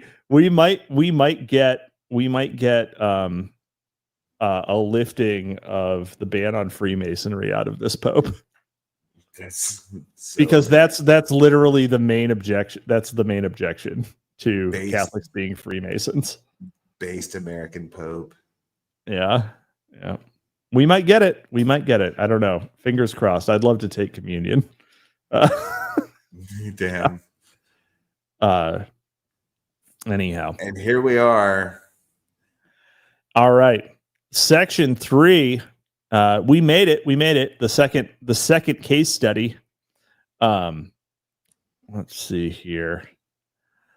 False flag 2. LBJ in the Gulf of Tonkin. Cuba and Vietnam bracket Frontier Camelot as the ends of a coffin. Carl Oglesby. In Oglesby's schema, the geostrategic transition from Atlanticism to Pacificism served as the primary flashpoint between the Yankee and Cowboy factions, the primary indicator of a wider shift in the U.S. political economy away from the East and traditional industrial capitalism towards the West and the newly coalescing military-industrial complex. Yeehaw! Penultimo says Americanism was defined as a heresy for good reason. But it's not actually the thing that is referred to as Americanism is it's like inspired entirely by events that were taking place inside the German Curia. They just called it Americanism because they assumed that's where the Germans got it. Where the Germans got it from. Aren't the German Catholics still like turbo lib? They're crazy. Yeah. Yeah, like the German church is bonkers. Like they're basically, aren't they basically the only section of the Curia that's actually pushing for things like female ordination? I don't even know if they are, but I believe it because again, if I don't believe the Jews did it, then I believe the Germans did it. Okay. Wait, is that why you won't live in any state with a significant German descended population? It's not that I won't live in a state that has a significant German. I'm just saying that they're a different people than what I am. Wow. Amazing. This man will never know the wonders of a Door County fish fry. He'll never understand. He'll never understand what it means to say, "Oh, let me just squeeze right by you there." He'll never understand. I actually did what Red Heine Monkey asked why I don't like New York. I do like New York. I like New York quite a bit. I like to feud with writers in New York though, because who doesn't? I actually don't like New York specifically. Really? Because it's I mean, it's a city that constantly falls below expectations. It does do that. And I also don't like that it in the topic of spectacles, it along with Los Angeles crowd the media environment and have sort of destroyed local. They're the winners of localism, right? So like other great cities no longer have stories told about them because of the production of stories about New York and LA. See, I don't mind it with LA. I think New York's cooked. It's like I mean, they're both. But again, I'm the cowboy. I'm cowboy aligned in everything, even with rap. My God. I'm always West Coast. Hell yeah. FBI informant says is criticizing Sandbatch's statement of the Germans being a different people from him. Look, I'm not going to quoting a different people. I'm not going to back down off of this. Shaking my damn head. Let's see. Penultimo, I imagine Sandbatch like that one Russell Crowe brawl around the world skit of South Park. Where you're just punching and you're just like rolling in front of monuments. This fun. That is the first episode of South Park I ever watched as a kid. Like that was like no, I had seen other ones, but that was the first time I ever watched South Park live as it came on. Randall Shirker says cities are like living beings. New York is in its dementia era. Yeah. I mean, like, but it had like what is it? Chronic traumatic encephalitis. It got CTE from 9/11. Yes. Because it was like it was growing and working, and then in like the 70s through the late 80s, it was on the junk, and then it got itself clean. It got itself clean in the 90s when Giuliani was in, and then it just got this one bad blow to the head, right? So the towers went down, and it was never quite the same. Its personality completely changed, and now it's a little retarded. Yeah. It still had all the gravitas, but like, really it's the Mickey Rooney of places. It's kind of true. Yeah. I don't mind the Los Angeles thing though. That's fine. I'm okay. I would like to see more cities get more. Of course, I would love to see more cities get their aesthetics and their media representation, and everything. But if I have to pick a side, I'm with Los Angeles. I've said before, I'm in favor of a. I've said before that I'm against. I'm in favor of a media embargo on New York and LA. I'm in favor of a media embargo. I think that most media that people consume should come from within like 500 miles of their home, preferably much closer. Yeah, it's interesting. I think these things Yeah. should all. I think these things should all absolutely exist, but I do like a kind of unifying, like, sort of thing. Like, I'm kind of an internal Orientalist as well. Like, I'm like retweeting Bronze Age shoddy's like pictures of like New Mexico right now. That's what I'm like doing while we're talking. There is something to be said for, there is something to be said for the many wonderful vistas of the United States. But if you're not like an expert on the place that you like live and came from, like the that's region, totally true. like Yeah. you should be aggressively provincial. Everybody should be aggressively provincial. Yeah. I like it. Yeah. You know what I like to call people who live on the coasts? Wetbacks. Me, a Midwesterner, I don't have to worry about water, fellas. Well, you see, I have this thing where I'm like New Orleans is coastal. Like it's like the South Coast doesn't really count. No one ever says the South Coast. It's always the Gulf Coast is what they say, and it's like it's got a lot of issues. There are a lot of things. It's a very loaded term. I'm a stan though. I'm a Gulf Coast guy. Truly you are the avatar of New Orleans. I think I'm more the avatar of there are people who are more New Orleanian than me. There's nobody on Twitter more New Orleanian than me. I don't know how that happened. Like I literally am the guy. But there are, there's people that I know that are more New Orleanian than me. Of course. There are not many people I know that are more like generically Gulf Coast than me. Interesting. Red Hiney Monkey says Northeast is the best region. Tragedy. The worst. I'm not sure what I think the worst region is. I really don't like Florida at all. Like as a state, Florida's remarkably difficult because it changes internally. Like there are parts of Florida that are absolutely incredible, and like there's like hidden Florida that's even more incredible. I think the thing for me, right, is that Florida just all seems in bad taste. It just seems to be in bad taste. It does. Okay, it does. Most of it does. But there is a strip along like what you call like the inside armpit of the Gulf side, all the way down to like almost Naples, and that's like where there's like a lot of old money back there. Yeah, just seems. But nobody knows how to get to those places. It is in bad taste, actually. And sorry, Floridians.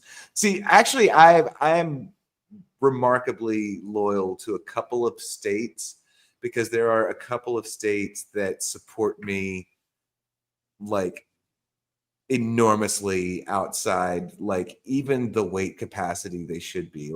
I'm talk about my Substack. I have almost 2,000 Substack subscribers, and like Texas and California are both represented at like 3 times what they even should be. So it's literally just California and Texas. Okay, it's like shitloads of. They ought to be very well represented. But no, that's what I'm saying. Like even according to what. Yes, I get it. Yeah, and then Virginia is the other one. That one's that's outsized. I don't know. I'm not really that familiar with the South, to be completely honest. So, it is what it is. I haven't visited most of it. Yeah. I'd like to see Biloxi. Beautiful. Biloxi is. Did you ever read the Cormac McCarthy novel? What is it? The Outer. The Passenger. Oh, the Passenger. Oh no, I haven't read Passenger and Stella Maris. It starts in Biloxi. Oh, very nice. Very nice. Okay. Well, let's stop talking about it. Let's stop comparing regional dicks. Yeah, we're dancing around. We're dancing around. We're dancing in the Gulf. Around the Gulf. We're dancing around a different Gulf. The other Gulf. The Gulf you don't hear about. I was talking about LBJ with Paul Fahrenheit last night, and I described him as a demon revenant type person. Like, you know, Why is that? You know, he just has like, you know, the stories about him and just like what he was like. He's like almost like this like figure out of like a Flannery. Speak of the South again. Okay, we get to talk about it a little bit. But he's like this like demon revenant figure that's like out of a Flannery O'Connor story or something like that. There's like so many just totally absurd stories from his climb to power, which like my favorite one is this was early in his career. Remember, he was like campaigning. He's old in the 1960s. Like when JFK is killed, he's the youngest president ever. Johnson was old as hell. You know what I mean? And like, so he's one of these guys that even by the 1960s, he was a fossil. And so his like early campaigns in like Texas and this sort of thing are like the stuff of like Stepia legend, where like he's like losing a one of his congressional elections in Texas, and he decides to spread a rumor that his opponent had carnal knowledge of a barnyard sow. Wow. Yeah, it's just that kind of guy, you know. Truly amazing. I mean, yeah. Okay. I mean, okay, but was he lying though? No, but you know, like he was. But another thing about him is like he's the kind of person that like whenever he would go to the bathroom, he would have people follow him into the bathroom. He would just whip his dick out in front of him, and that would be like part of the shit test. And he was like, "Here, hold this." Yeah, like pretty much. Yeah, I mean, he did have that rather famous phone call, right? Yes. I'm sure you've heard that, where he's ordering pants. About his pants, yeah. Yeah, and he like burps directly into the phone. Yes, he's just like this like worst like old like Texas like fat slob like like that had never learned any manners. And it's just like my inseam, you know, down where your nuts hang.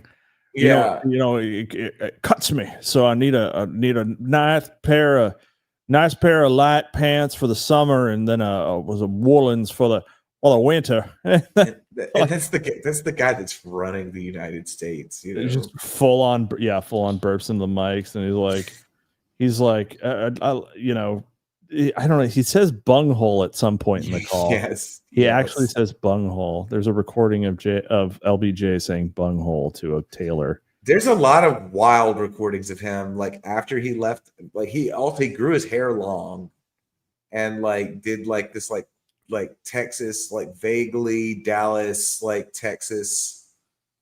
Oh, there's a lot going on there.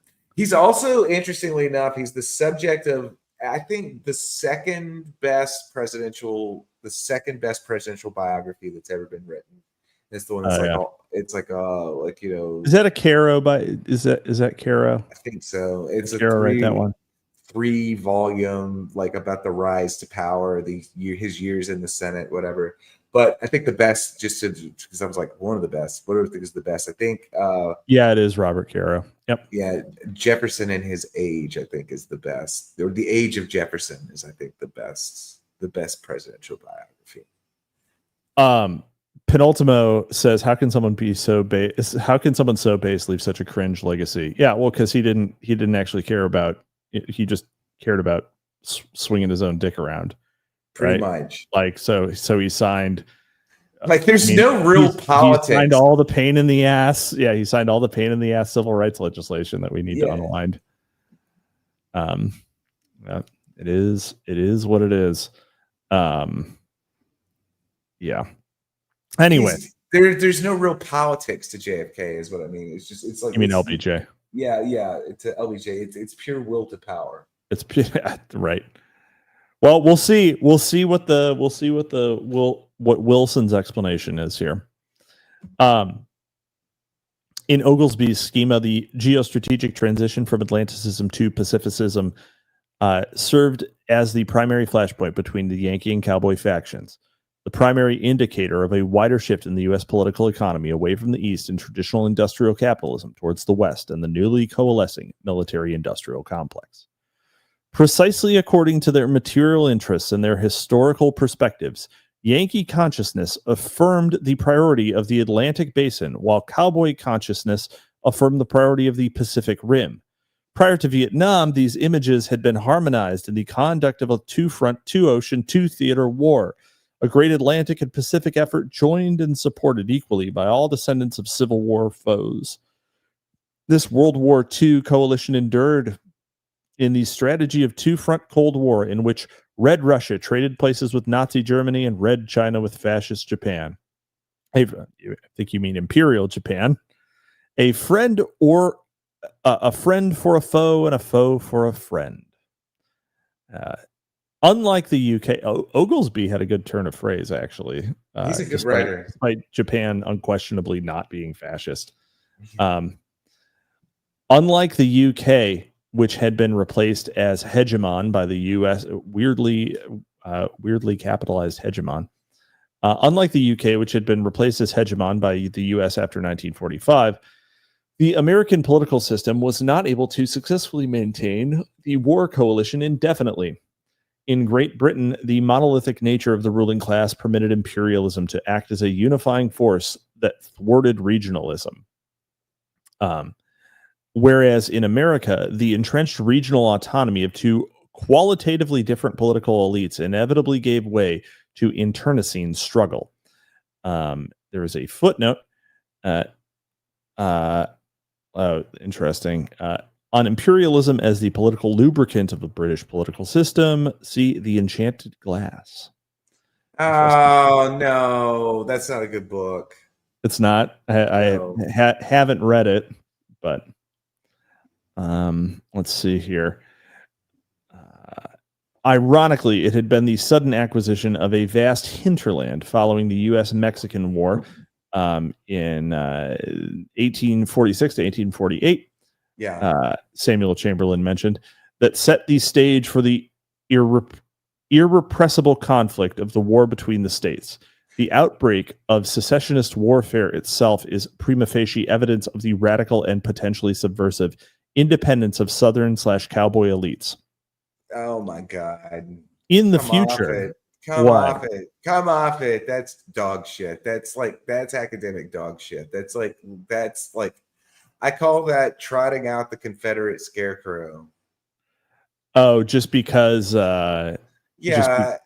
it's like what is this like this borderland. We're gonna do this bunch like all this like whining, and at the end of it, what they're gonna say, really, what they're afraid the Cowboys are gonna be racist. But what if the Cowboys are racist? Yeah. What if the Yankees are racist? I mean, they are too. You know, it's one. Maybe we have to replace them all by brown retards. Okay. Let's see. Evidence of the radical and potentially subversive. Yeah. In the future, therefore, any attempt to make permanent the ascendancy of pacificism would require the successful staging of an integrated spectacle. Pacificism. It's pacificism. Pacificism. It's the ocean. Pacificism. Not passive. I didn't say pacifism. Pacific. All right. Pacife. In this introduction to Tonkin Gulf and escalation of the Vietnam War, the standard history of the Gulf of Tonkin incident, Edwin Moyes relates an unintentionally revealing anecdote. Well, he shared it for some reason. It was probably to reveal something. I'm just saying. There was one point on which all of the Vietnamese I interviewed advocated a viewpoint I could not accept. All said they believed that the United States had planned ahead of time the sequences of events that culminated with the airstrikes against North Vietnamese on August 5th, carried out in retaliation for the supposed incident of the previous night. This had been the view in Hanoi right from the start. An article in the November 1964 issue of the DRV Navy Journal, Hai Quan, said, after fabricating the second Tonkin Gulf incident, the Americans used it as a pretext to retaliate, but actually all their plots were arranged beforehand. This was precisely what I would have believed had I been in the place of the Vietnamese. I am convinced on the basis of my own research on the way Washington handled the affair that these events had not been planned, and that the report of the second incident on August 4th had not been deliberate fabrication. The first time I tried to explain this to the historians in Hanoi, however, I felt embarrassed. I was quite sure that President Johnson had been making an honest mistake when he bombed the DRV in retaliation for an action the DRV had not committed. But I was acutely aware of how preposterous this tale must have sounded to my audience. Amazing. Amazing. Ironically, Moyes' attitude mirrors none other than that of Secretary of Defense McNamara. I find it inconceivable that anyone even remotely familiar with our society and system of government could suspect the existence of a conspiracy which would have included almost, if not all, the entire chain of military command in the Pacific, the chairman of the Joint Chiefs of Staff, the Joint Chiefs, the Secretary of Defense and his chief assistants, the Secretary of State, and the President of the United States. Moyes, along with McNamara, evidences no understanding of the spectacular power of the false flag. It is useful to sharply contrast this attitude with that of James G. Hirschberg on, is that an Irish name? On Cuba concerning the potential for Cuba to serve as an integrated spectacle. A review of Pentagon planning makes it clear that for a small circle of high civilian and military officials, the idea that the United States might deliberately provoke events in Cuba could serve as a pretext for U.S. intervention represented a possible course of action, frequently invoked, rather than an unthinkable libel that had emerged from the paranoid fantasies of Havana and Moscow. Sandbatch, are you still live? Okay. Yeah, I'm with it. Yeah, there are no more incidents. I don't know a lot about the Gulf of Tonkin, so this is probably my quietest of the three. It's the one I know. It's the one I know the least about. Oh my God. Let's see. LBJ just had a large manhood and wasn't a shy shitter. Both of these things are true. FBI informant. Yeah. How do you know that, FBI informant? How do you know that? Well, he's informing us, which implies that we're spooks. So, I mean, I don't have any evidence that you aren't a spook. So, I don't work for the Bureau. I don't work for the Bureau. Who knows, though? Yeah. Well, of course you don't. Wait a minute. That's a clever way of saying that you do work for the FBI, because as we've established, the B in FBI stands for Beaver. And we've also established that I have no idea which agency I'm working for, but yeah, he has no clue. No clue. Oh man, which one of my mutuals is going to become a patsy? Who knows? I'm like Rob Lowe in that meme. You know, the NFL meme, like the NFL hat. You know, the picture of Rob Lowe, and he's at an NFL game, and he's just wearing an NFL hat. There's a great meme about it. It was like the caption was, "I have no ideology. I just support the system." It's amazing. It's amazing. I mean, it's possible his team just wasn't playing, right? Yeah. You know, like I don't know that I don't have an NFL team. I don't have a big game. I do have an opinion on the NFL. I like Green Bay. Interesting. Because they are organized because they're owned by the residents of the city of Green Bay. Yeah, that right? Part is pretty cool. And so therefore they're unlikely to ever leave, of course. I mean, that's why Green Bay still has a team, right? It's not like Green Bay, Wisconsin is a big market. Yeah. Yeah, I mean, that's how all sports teams should be organized. Actually, it's ridiculous that it's ridiculous. Like someone could theoretically move the Yankees out of New York, and that is an indictment of the system, right? That's like pretty bad. The Cubs could leave Chicago. The Yankees could leave New York. Like all of that, gayest possible outcome, right? That's why you have things like in the NBA, you have the Utah Jazz. these sports teams should be owned by the communities that they're in. You know where the Utah Jazz came from? New Orleans. Yeah. Yeah, they didn't change their name for some fucking reason, but yeah, exactly. So, yeah, it doesn't make any sense. And what are you gonna name an NBA team in Utah?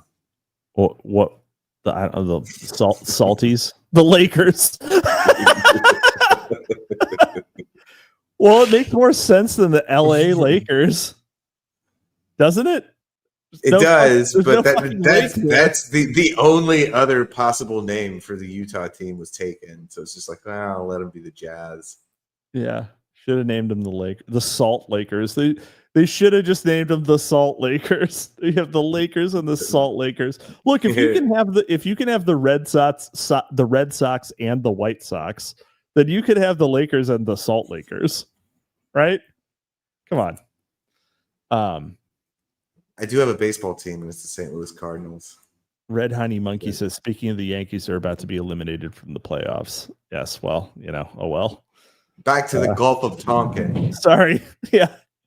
Back to the Gulf of Tonkin incident. That might be our most normie. That might be our most normie digression ever, right? Talking about professional sports. Interesting. Although you know what, Pete Quinones has entire episodes that are just about hockey. So, let us, yeah. Let's see.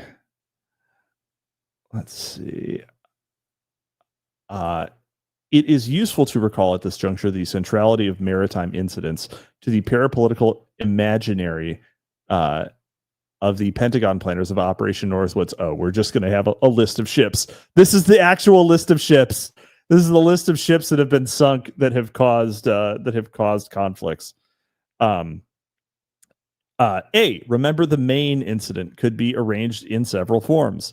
We could blow up a U.S. ship in Guantanamo Bay and blame Cuba.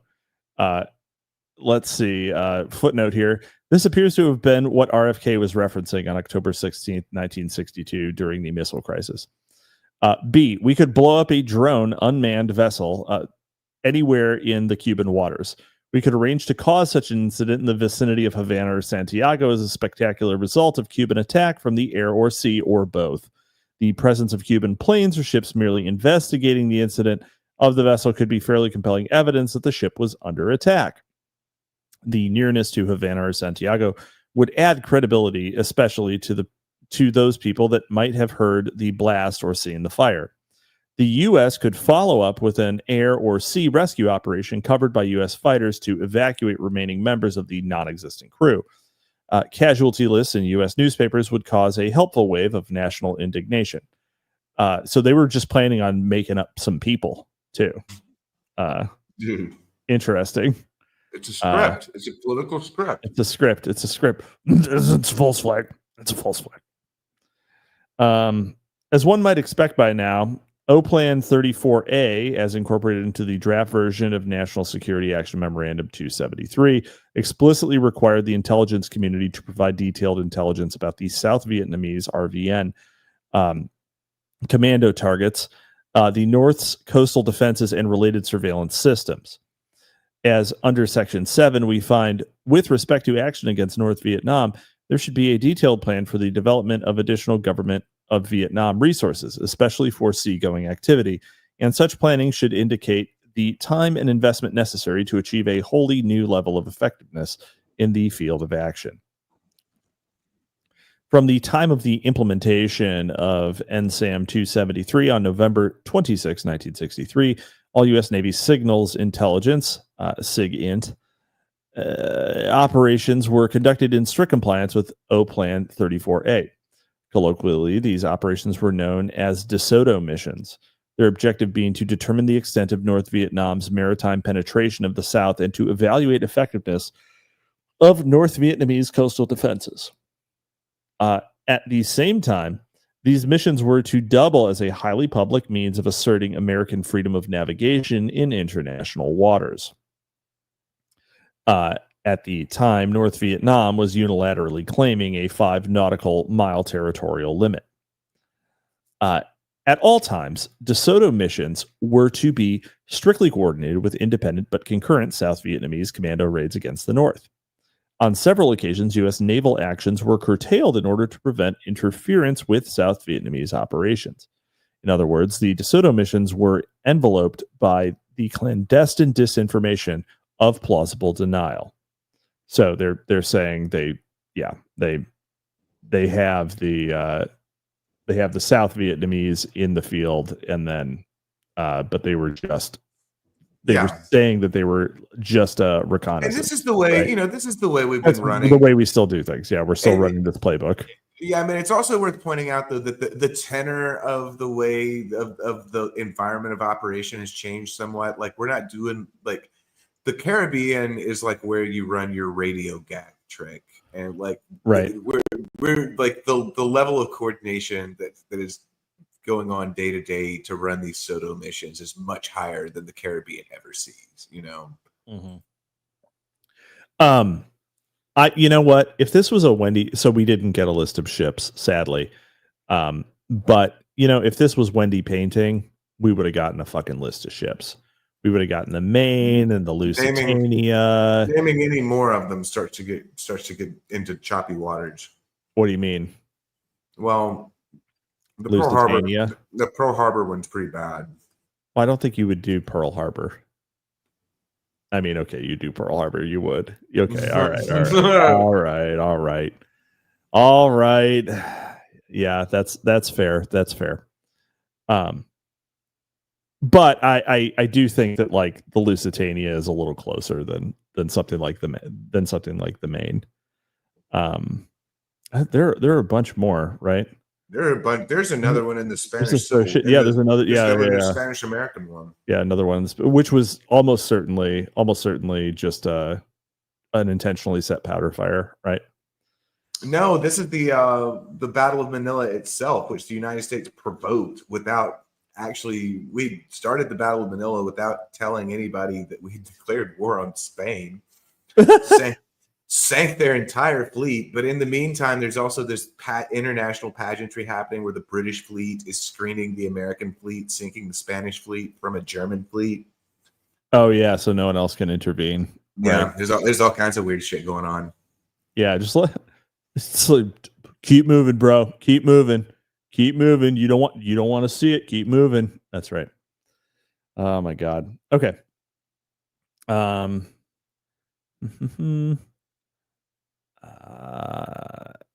Clandestine infrared. Okay. Covert South Vietnamese maritime operations were in full swing, and some of the missions succeeded in blowing up small installations along the coast, leaving General Westmoreland to conclude that any close connections between 34A and DeSoto would destroy the thin veneer of deniability surrounding the operations. In the end, the U.S. Navy agreed, and in concert with Westmoreland, took steps to ensure that 34A operations would be adjusted to prevent interference with DeSoto patrols. The first DeSoto mission was conducted by the USS Craig in March 1964. It's really funny. I mean, obviously, that is the USS Craig is undoubtedly named after someone whose last name was Craig, but it's funny when that is also a first name because it's just a little silly to have a ship named Craig. Do you know what the U.S. Navy ship naming conventions are? No, go for it. Battleships are named after states always. Sure. Cruisers are named after cities, and then destroyers are named after destroyers, and usually there's classifications. Destroyers are named after U.S. war heroes. Right. Initially, carriers were named after famous British battleships. Interesting. But now they're all presidents. Yeah, now they're all presidents. Yeah.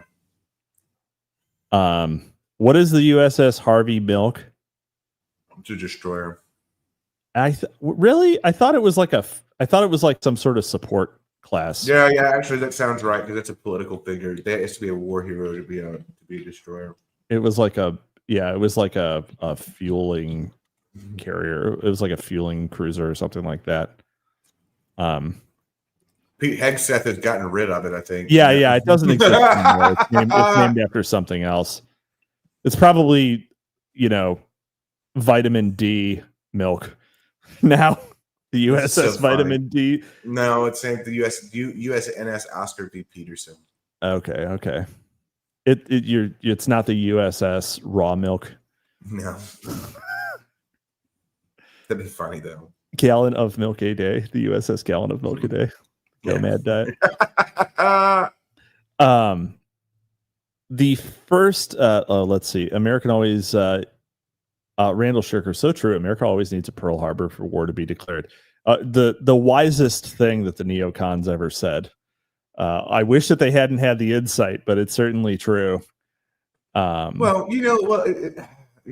know. They're like we needed the excuse to get involved in World War II, but like the stuff that gets thrown around, these circles all the time about how like America was isolationist. It's like not really all that true. Like if you actually go into like the surveys, like what is that survey company? I never think of the name. America wanted to get in on the side of the Germans. No. But like you like depending on how the questions are phrased, usually the South and the West, which interestingly is the team that corresponds to the Cowboys. South and West usually supported relatively rapid intervention to support France and England on pretty much any terms. New England was really only the Midwest that lagged behind. And that was where the heart of like America firsting is, it's Germans, hyphenated Americans.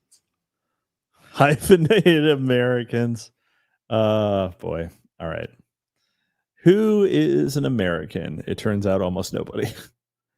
That's the problem. You get it too tight and you lose the entire coalition, and you make it too broad and it doesn't mean anything, right? But all right. Let's see here. The first DeSoto mission was conducted by the USS Craig in March 1964. The North Vietnamese did not react, probably because no South Vietnamese commando operations were underway at the time.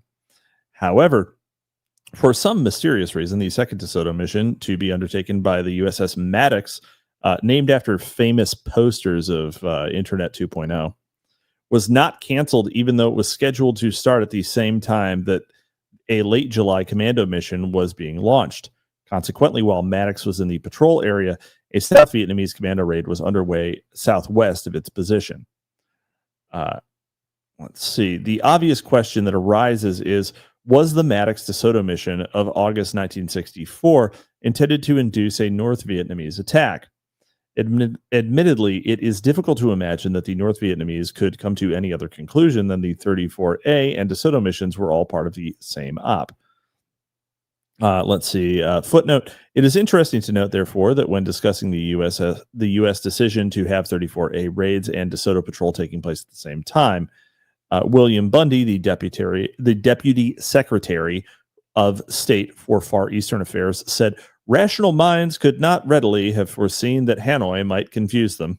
Yes, obviously, the opposition has a perfect understanding of the way that you're organizing your operations.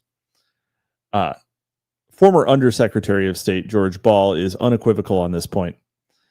At the time, there's no question that many of the people who were associated with the Vietnam War were looking for any excuse to initiate bombing. The DeSoto patrols, the sending of destroyer up the Tonkin Gulf was primarily for provocation. I think there was a feeling that if the destroyer got into some trouble, that it would provide the provocation we needed.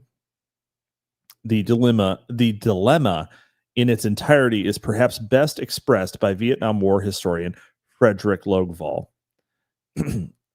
This all leads to one very large question.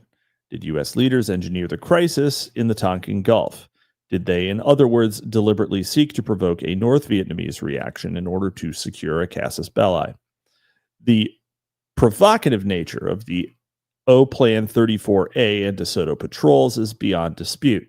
The provocation can be deliberate or incidental, intended or unintended. Was it deliberate in this case?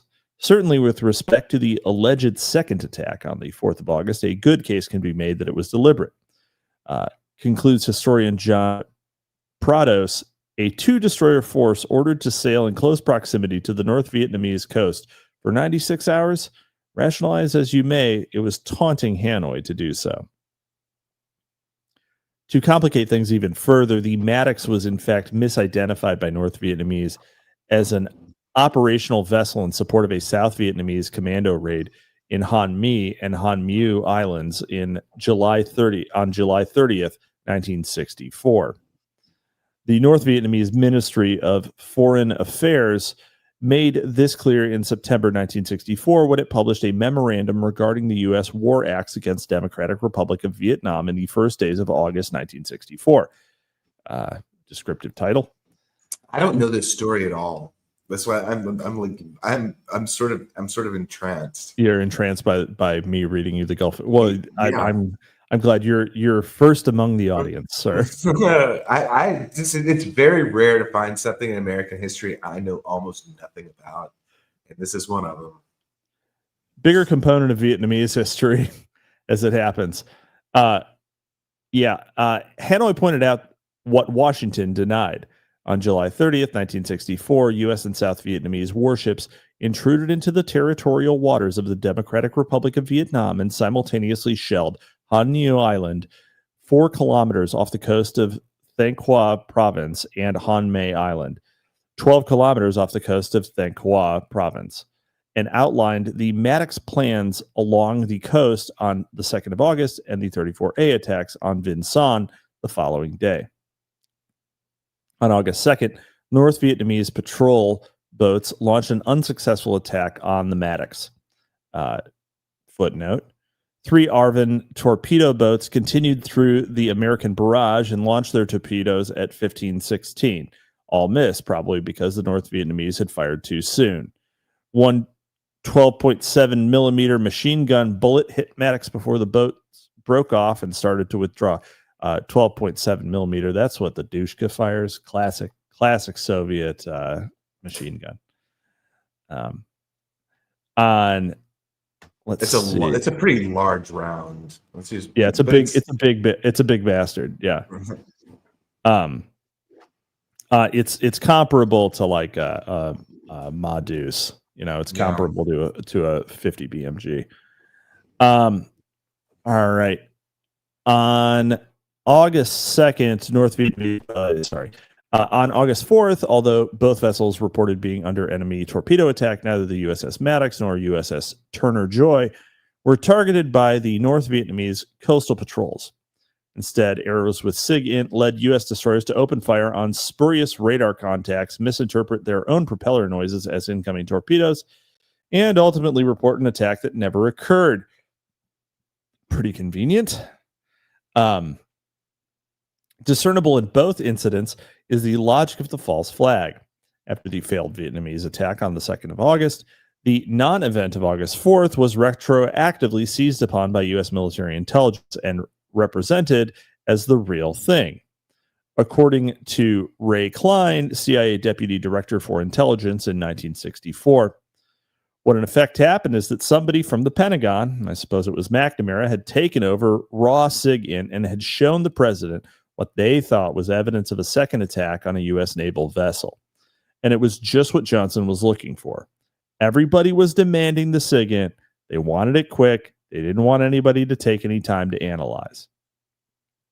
Okay, but again, this is the CIA director saying this, so a bull assault with it. So of course it's naive narrative to me, but it sounds right. Okay, I'm like, okay, plausible. It's not incoherent.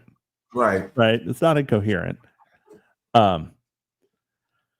SIG-INT served as the basis for LBJ's apparent belief in the reality of the August 4th torpedo attack and has been exhaustively analyzed by cryptology expert Robert J. Hanyok, who identified 3 fatal flaws with the intelligence. 1, more than 90% of all signals were omitted from both the post-attack summary report and the final report submitted on October 1964, which relied upon only 6 transmissions.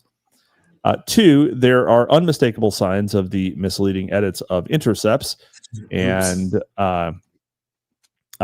footnote, The SIG-INT was not manufactured. Instead, it consisted of fragments of legitimate intercept lifted out of its context and inserted into summary reports to support the contention of a premeditated North Vietnamese attack. Interesting. Seems easy to do, right? Yeah. The Pelican, 3, there was a misleading translation and re-editing of several North Vietnamese after-action reports that appeared to be indicating an imminent torpedo attack, but were in fact referring in a rather confused manner to the August 2nd incident. And also Vietnamese, who can really understand it anyway, right? There's certainly nobody on the U.S. ships in Vietnam. Barking little jungle men. Yes.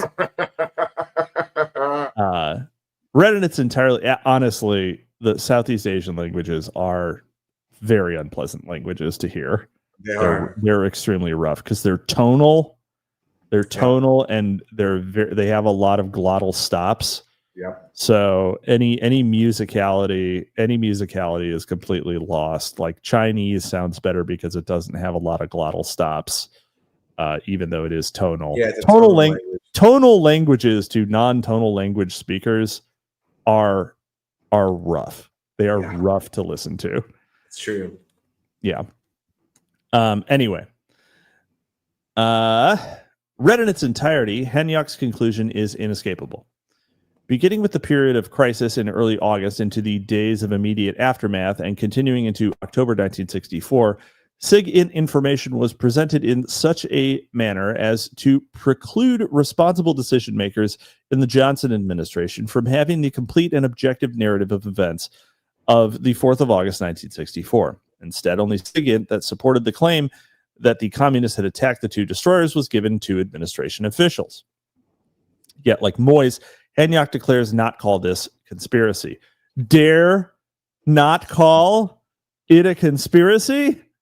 Huh? Is that a Gary Allen reference?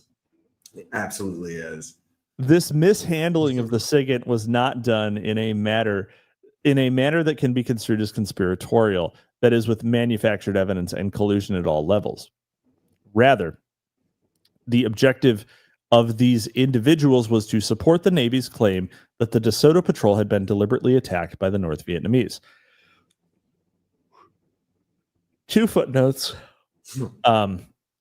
In fact, neither are required for a conspiracy. Disinformation coupled with an intent to deceive by merely some of the parties involved are all that is necessary. Yeah, exactly. So the dictionary definition that Wilson is using counts that as a conspiracy. That holds no weight for anything beyond this conversation. Exactly. That's true. That's true. It's like, well, according to my definition of yeah, exactly. It's like, okay, but I mean, it is easy. It is easy to see how someone might present evidence of an attack or something like the presence of weapons of mass destruction or something like that, and then present it in such a way as to be overly confident in order to get a desired outcome, right? Yeah. Anyway, highly selective intelligence analysis or cherry picking is in fact wholly consistent with deliberations within both the Pentagon and the National Security Council that have been taking place ever since the implementation of National Security Action Memorandum 273. Footnote. This is essentially Hanyok's understanding of the event. While the intelligence assessment initially issued on the 4th of August incident may be contentious, thin, and mistaken, what was issued in the Gulf of Tonkin summaries beginning on late August 4th was deliberately skewed to support the notion that there had been an attack, that the NSA personnel believed that the attack happened and rationalized the contradictory evidence away is probably all that is necessary to know in order to understand what was done. Yeah. Okay. Yeah. In contrast to Hanyok, Gareth Porter's interpretation of the Tonkin Gulf incident reflects a far more sophisticated understanding of parapolitical logic. For him, Lyndon Johnson's decisions for war were the result of a continuing struggle between Johnson and his principal advisors, and particularly Robert McNamara, over the escalation of the war. It is an historical cliche and historic. Oh, this guy. Oh yeah, this guy's Australian, I think. That's the right way to do it. I think he is Australian. Ahistorical. It is I mean, ahistorical, not an historical. no, It is I would say and it's historic. Okay, that's my southern an dialect. historical. It's my southern dialect that does that. Yeah, I chop off that H. Yeah, Really? So You say historical? If I'm saying it casually, it'll be like, yeah, historical. Historical. Maddening. A historical cliche of the LBJ administration that Johnson's actions in Vietnam were governed by an overarching fear of being politically outflanked by the Republican right. Aggressive Cold War containment and expanded intervention in Vietnam were acts of political expediency offered in exchange for the domestic implementation of the progressive Great Society agenda. As a result, by late 1964, wow, hold on, let me reread that. That was juicy. Aggressive Cold War containment and expanded intervention in Vietnam were acts of political expediency offered in exchange for the domestic implementation of the progressive Great Society agenda. Yeah. We're doing a bad thing so that we can do a worse thing.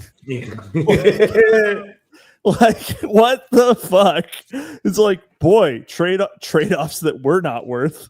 Am I like, the worst deal in the history of deals? We got the Vietnam War in exchange for the civil rights legislation. God damn it. But you have to remember, whenever I think we did this last week, and I was laying out the contours of like what the actual factions, what they were interested in. It was like nobody was really interested in. There is no real such thing as a conservative movement in the United States at this point in time. You have to understand. It's like the difference between the left and the right. These are left and right wings of liberal internationalism. And really what the difference is one of them wants to bomb the shit out of everything. And the other one says, we should spend more money at home, but not also necessarily not bomb anyone. See what I'm saying? Yeah. And that's what the two positions are in American politics. There's no like conservatism. There's no like isolation. There's no America firstism going on here at all. Like this is the almost the origin point of that, of the bipartisan consensus or whatever. Right. That is just to do things that are not actually good for virtually anybody. Right. As a result, what? Go ahead. I say, if you have the ability to like, take, millions of dollars in like Latin American shipping stock onto your books, then there's like lots of money to be made. Yes, true. So this is why this is sort of like the dual state. This is one of the reasons why the dual state thesis, I haven't thought it's worked really well, but here it does kind of work a little bit, because it's like, okay, you have to imagine, okay, there's an elite, and then inside the elite. I'm not saying, okay, so he is saying that it's the Yankee Cowboy War, right? Managing spectacles between the two. Okay, yeah. Fair enough. So that's why he's saying dual. But the problem is that like the problem is that there are more factions. Yeah. Right. There are more factions. Like it's not a dual state. It's just that in maybe okay. Perhaps, I see what you're saying. My problem is that he is by calling it the dual state, he is saying that he is not stating enough heterogeneity. Right, he's walking back part of his own thesis. All right, you can just say that there are factions, and here are two factions that were fighting, right?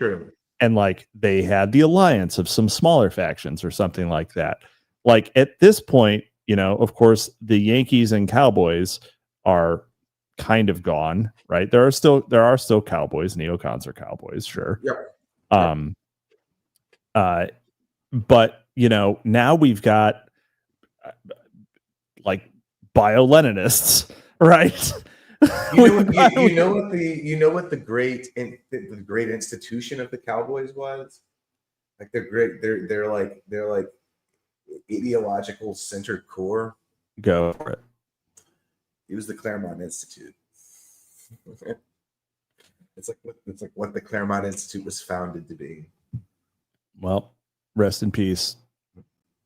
I like Jeremy Carl. I'll say it. I'm going to go ahead and say that. I like him. Oh, he follows me. Who is he? He wrote a book about I remember now. About gamers, the most oppressed minority. Yeah. Anyway, as a result, by late 1964, Johnson's advisors knew that Johnson was not going to agree to start the bombing of North Vietnam while he was campaigning for the presidency. Let's see here. Footnote: a political calculation that is not terribly difficult to understand by the JCS, Johnson's Joint Chiefs of Staff. Johnson's perceived status as a cowboy notwithstanding, an additional factor at work here, however, is that may have been growing concerns over the political stability of the post-Diem regime of General Win Khan. A surge in U.S. military support may have been necessary to stabilize South Vietnam. By the way, the name Win Khan goes pretty hard. It does go pretty hard. It's a great name. It's a great name. Yeah.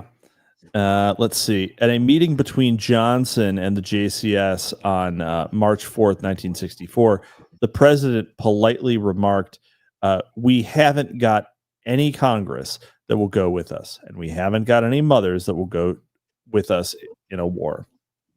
I've got to win an election." 2 weeks later, White House aide Michael Forrestal advised at NSC advisor McGeorge Bundy that the Joint Chiefs of Staff believed that Johnson was avoiding the correct decisions on Vietnam in order to assure his election. I mean, okay.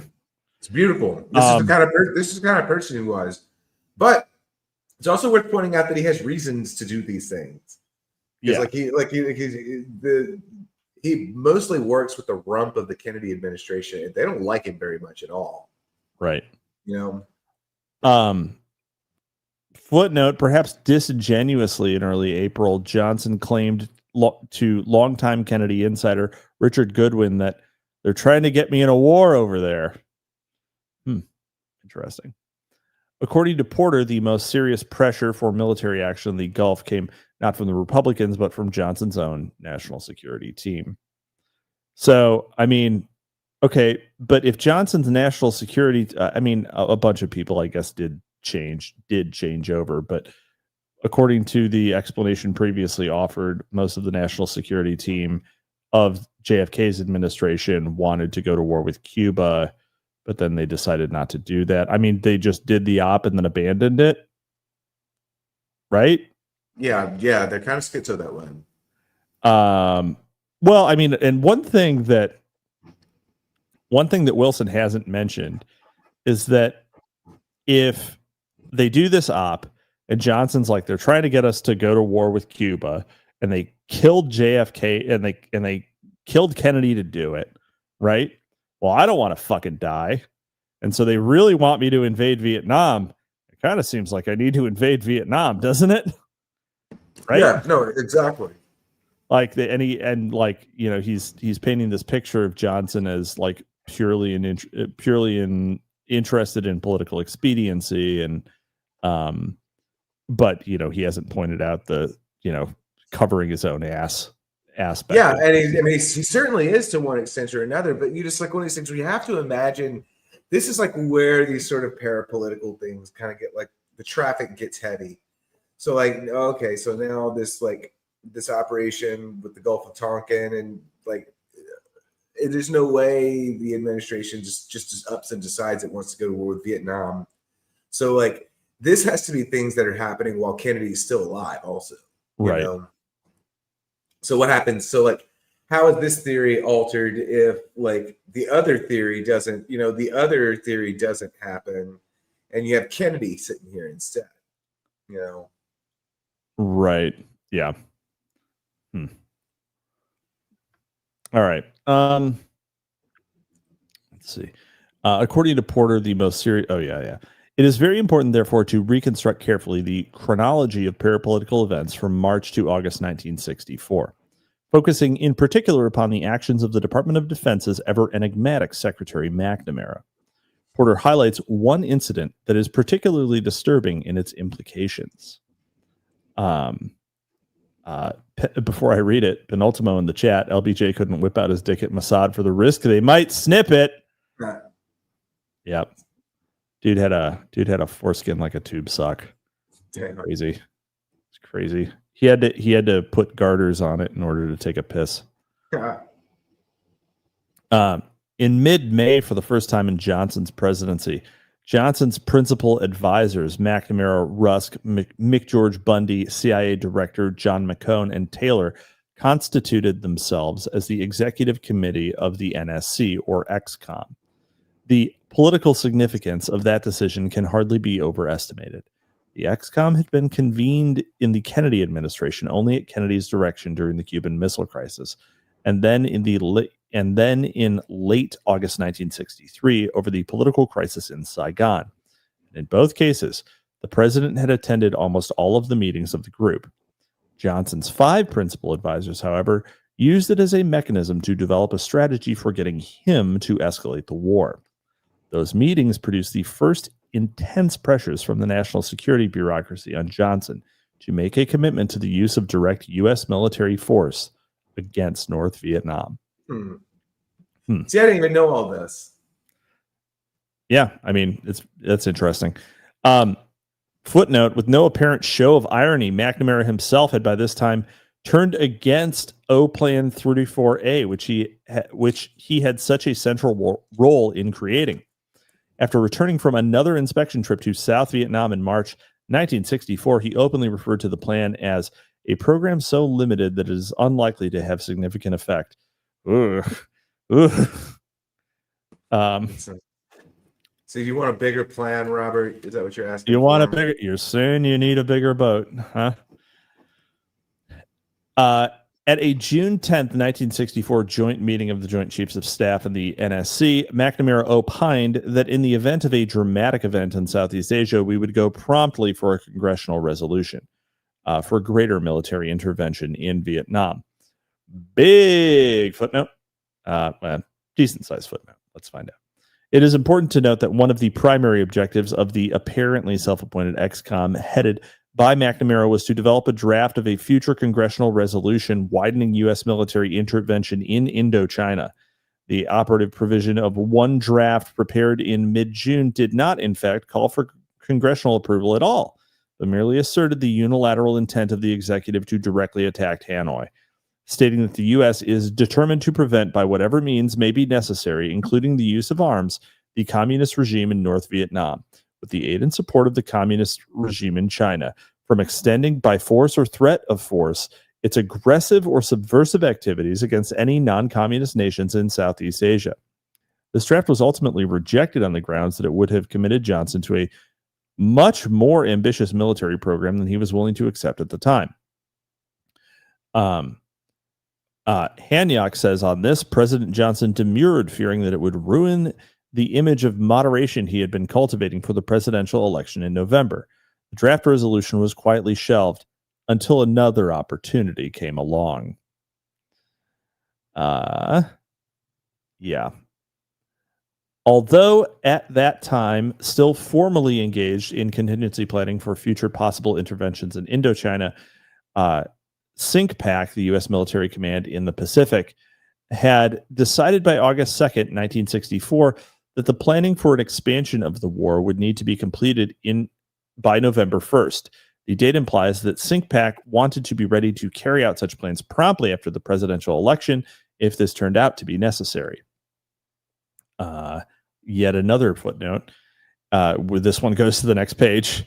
It seemed very likely that the administration would have to escalate the war soon after the election.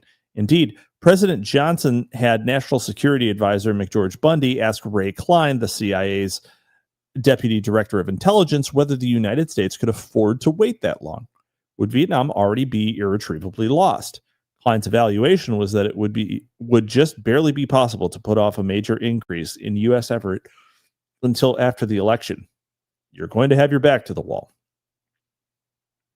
Accordingly, when the SIGINT began to flow into Washington on August 4th, McNamara was clearly determined that the administration should take full advantage of any second naval incident in the Tonkin Gulf to bomb the North. As Hanyok somewhat laconically remarks, that there might have been a lot of pressure on the NSA people to produce proof is quite likely. Regarding that charged period, Ray Klein, the former CIA deputy director, recalled that everybody was demanding the SIGINT. They wanted it quick. They didn't want anybody to take any time to analyze it. We've already used that particular quote. Interesting. Okay. I think he doubled back on it on purpose. He doubled down. Yeah. At a pivotal lunch session between McNamara and Johnson on August 4th, the president agreed with Secretary's recommendation for an executive order for airstrikes against the North Vietnamese PT boat and fuel depot in Vinh. This time, set for 7 p.m. Washington time. Convenient for them. This is one of these really interesting things. And maybe I've even talked about this before, but like, you can tell by like the timings of all of these things are actually worked out remarkably with like, they'll time things at 7 p.m. Washington time because that's whenever they'll have their A team on. Okay. And like, it's like known, it's like just genuinely known that like a Soviet first strike would happen at probably between 3 and 4 o'clock in the morning in the United States. And then like, it's a morning time event in the United Kingdom. It's like, they're like, these sorts of things are just known. It's kind of cool. Huh. Yeah. Hold on. Crap. Okay. At 4:08 p.m. Eastern Standard Time that same day, McNamara telephoned the chief of Sinopac, Admiral Ulysses S. Sharp, not to launch an investigation, but to see if he could get a statement from him that the attack had definitely taken place. Porter relates that Sharp recommends that McNamara hold his execute until we have definitive indication that the torpedo attack, happened, adding that he thought he could have a definitive indication within an hour. McNamara rejected Sharp's proposal. If you get your definite information in 2 hours, said McNamara, we can still proceed with the execute, and it seems to me we ought to go ahead on that basis. Get the pilots briefed, get the planes armed, get everything lined up to go. Continue the execute order in effect, but between now and 6 o'clock, get a definite fix, and you can call me directly. McNamara did not want to delay the execute order because he would then have to explain the delay to Johnson, which might well have led to a cancellation of the strike pending a full investigation. Instead, McNamara insisted on proceeding with the strike execute order even before the earlier reports of torpedo attacks on U.S. vessels had been verified. Okay, so what he's doing is he's just setting up the pressure, right? He's setting up the pressure for a go, no go. He's lighting fuses is what he's doing. Yeah, so he's like, all right. So he does the execute. They're fueling planes, they're arming them, they're getting everyone ready for a single signal to go and do it, right? So that he can go into Johnson's office and say, we have this.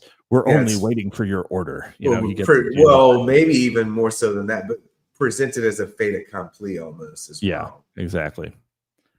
Yeah. As Porter correctly notes, this incident is even more unsettling than the anomalous meetings of XCOM.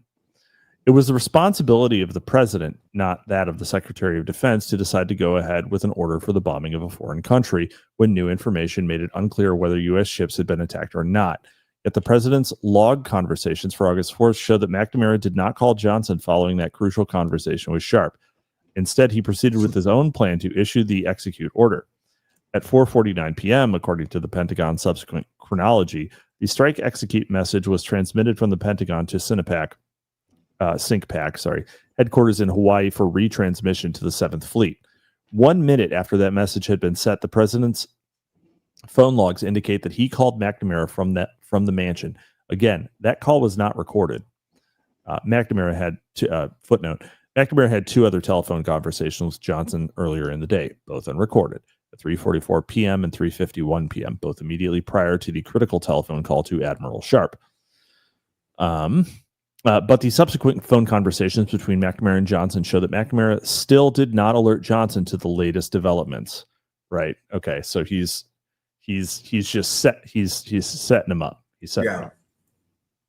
SyncPAC and DOD on let's see. Hold on. What did I miss here? Porter also makes much of Johnson's request on August 7th for a full accounting of communications between SIG and began to flow into Washington on August 4th. McNamara was clearly determined that the administration should take full advantage of any second naval incident in the Tonkin Gulf to bomb the North. Porter also makes much of Johnson's request on August 7th for a full accounting of communications between SyncPAC and the DOD on August 4th through 5th. God damn, man, what is wrong with me? Suggesting this is just reading 20th century military history now. This is like the acronyms get obnoxious. No, the problem is that I didn't scroll pages correctly and it popped back, and so I had to restart. Yeah. Suggesting a suspicion that he had not been fully informed about what McNamara knew. Johnson's intense interest in getting the full fact on what had happened and what McNamara had known suggests that Johnson felt he had been kept in the dark. Yep, that makes sense. In September, LBJ indefinitely suspended both Op Plan 34 and the Soto patrols. Okay. Porter is therefore ultimately able to conclude that the real target of XCOM machinations was LBJ himself. Yep. It is of more than passing interest to note how Porter's somewhat revisionist reading of LBJ's culpability nearly parallels the wider literature about JFK's withdrawal plans. Both chief executives intuitively sought restraint, and both were ultimately undone by the conspiratorial evil courtiers of the NSC and Joint Chiefs of Staff, a standard motif of Western political discourse that extends at least as far back as rediscovery during the Renaissance of Tacitus's account of the reign of the Roman Emperor Tiberius. It's a cheeky footnote. The evil, that's not a footnote. It's not a footnote. Main body. Yeah. main body talking about the eunuchs, the court eunuchs fucking everything up. However, just as with JFK, an alternative reading of LBJ is possible, namely that he had set up a two-track approach within his own administration. Porter himself should not be averse to this possibility. In establishing his case for JFK's desire to withdraw from Vietnam altogether, he describes the president's deft exploitation of multiple levels of deception as a triumph of Machiavellian maneuvering. Johnson, having used McNamara as a surrogate, is as consistent with the historical evidence of Johnson as doubting cowboy. It is inherently implausible for XCOM to have convened without either the presidential knowledge or approval. It is fully possible, however, that LBJ did not attend those sessions, especially if he was using McNamara as a ventriloquist dummy to project his own hawkish voice. A striking example, if true, of plausible denial within the White House itself. Oh my God. It's fucking Matryoshka dolls. Yeah, no, it's exactly. It's the scripts inside the script inside the script. Yeah. The narrativization of everything is a thing. Right. I don't even know who the philosopher is who would say that. Hey, we're going to keep going until we reach a subsection, which I don't know. We might actually get there. But sneed those super chats because we're coming up on the end of the show. So yeah, sneed us some super chats, y'all. Sneed the soup. Sneed the soup. Sneed the soup. You need the soup. Sneed the soup. Let's see. The footnote, similarly, LBJ's request on August 7th can be as easily understood as an exercise in covering his tracks as an attempt to uncover the truth. It may also have doubled as useful political blackmail to be used against McNamara in the event of dissension. As Porter comments on McNamara's memoirs, consciously or unconsciously, McNamara has remembered what he needed to shift his responsibility for going to war over Vietnam from his own shoulders to those of Lyndon Johnson. Isn't that crazy? The Gulf of Tonkin incident presented LBJ with a golden opportunity for staging his own integrated spectacle. Assuming a public stance of reluctant warrior, Johnson could appear to be both reasonable and ferocious at the same time, completely outmaneuvering his Republican rival Barry Goldwater on both counts. Additionally, there are at least a few indications that the pressure being applied to the NSA concerning the SIG-int was actually coming from LBJ himself. As Hanyok writes, yet despite doubts about August 4th, people in the intelligence and defense communities kept their silence. As much as anything else, it was an awareness that President Johnson would brook no uncertainty that could undermine his position. Faced with this attitude, CIA Deputy Director Ray Klein was quoted as saying, "We knew it was bum dope that we were getting from the 7th Fleet, but we were told only to give the facts with no elaboration on the nature of the evidence. Everyone knew how volatile LBJ was. He did not like to deal with uncertainties." Last and not least is an anecdote that directly recalls Kevin Spacey's Francis Underwood from House of Cards. God. According to George Ball, in meetings with McNamara after August 4th, Johnson would refer in a sort of kidding way to his own doubts that the torpedo attack had actually taken place. Interesting. Oh my God, we're totally just going to finish the Gulf of Tonkin incident today. This is the end of the section. Yeah. This is a shorty. It's kind of it's the DLC for the JFK assassination. It's an intermezzo. Yeah, that's right. On any interpretation, however, the explicit deference shown to overtly political factors in the recommendations of SINCPAC clearly indicates a sensitivity for the need to forge a political consensus. If a cowboy-style intervention was being planned for Vietnam, in lieu of Cuba having removed as target, then the Joint Chiefs of Staff as a parapolitical entity within the U.S. dual state would have been fully aware of the need to circumvent Yankee intransigence, which Johnson himself was publicly manipulating for electoral gain. It was very much the clearly simulated nature of the non-event in the Gulf of Tonkin on August 4th that is precisely the basis of the historical and parapolitical status of the incident as a deep event.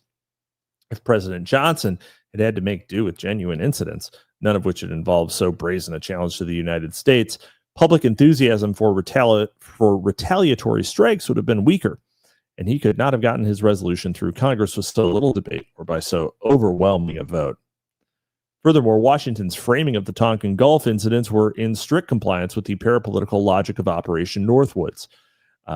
In the absence of substantive combat on August 2nd, which would have included the possible loss of American lives, the non-attack of August 4th was restaged as a spectacle, proof of North Vietnam's status, instead of Cuba, as an international menace.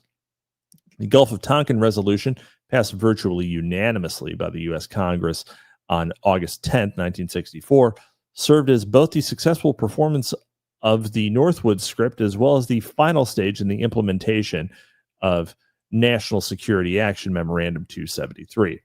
The resolution reads, whereas naval units of the communist regime in Vietnam, in violation of the principles of the Charter of the United Nations and of international law, have deliberately and repeatedly attacked the United States naval vessels lawfully present in international waters and have already created a serious threat to international peace, the Congress approves and supports the determination of the President as Commander-in-Chief to take all necessary measures to repel any attack against the forces of the United States and to prevent any further aggression.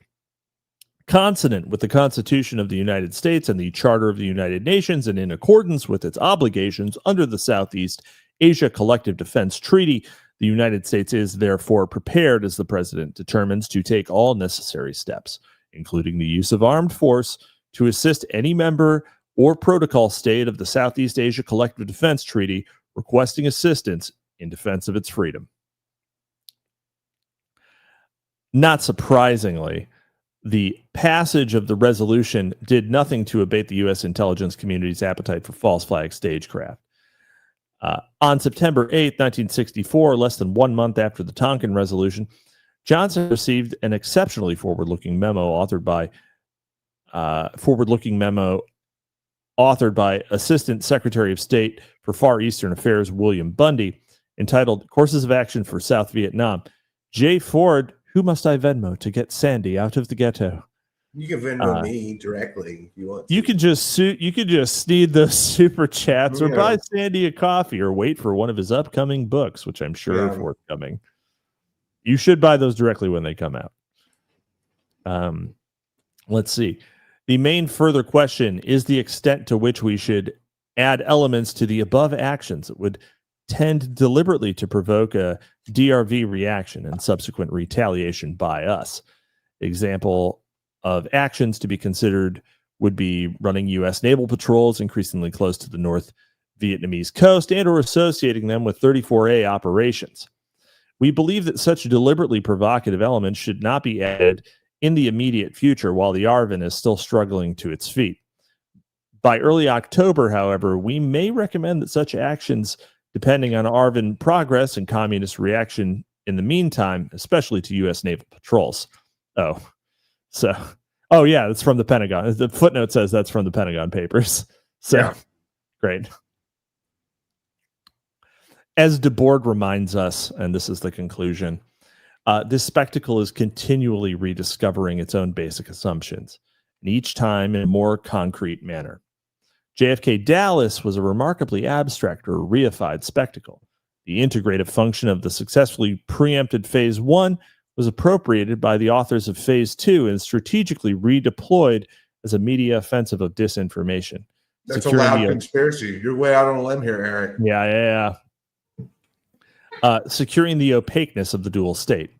With the double fiction of both parapolitical unity and cognitive transparency endlessly circulating throughout the capillaries of the post-Oswald mass media, the dual state was now in a position to attempt the badly overdue suspension of Civil War II through an even more audacious clandestine action.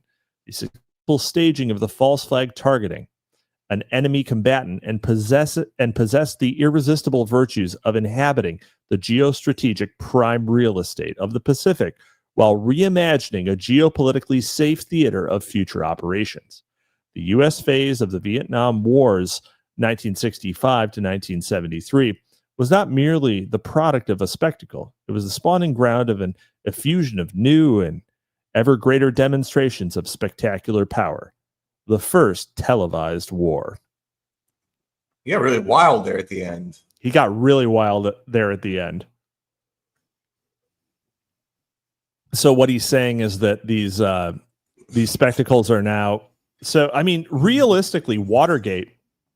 So I think what he's going to this say. This has to be the Watergate has to be the capstone of Watergate is the capstone because it's a meta false flag, right? Yeah. Right. It's a conspiracy to create a fake conspiracy. Yes. Right. To force a real conspiracy. It's a conspiracy. So it is a conspiracy to create a fake conspiracy to force a real conspiracy to occur in order to uncover it.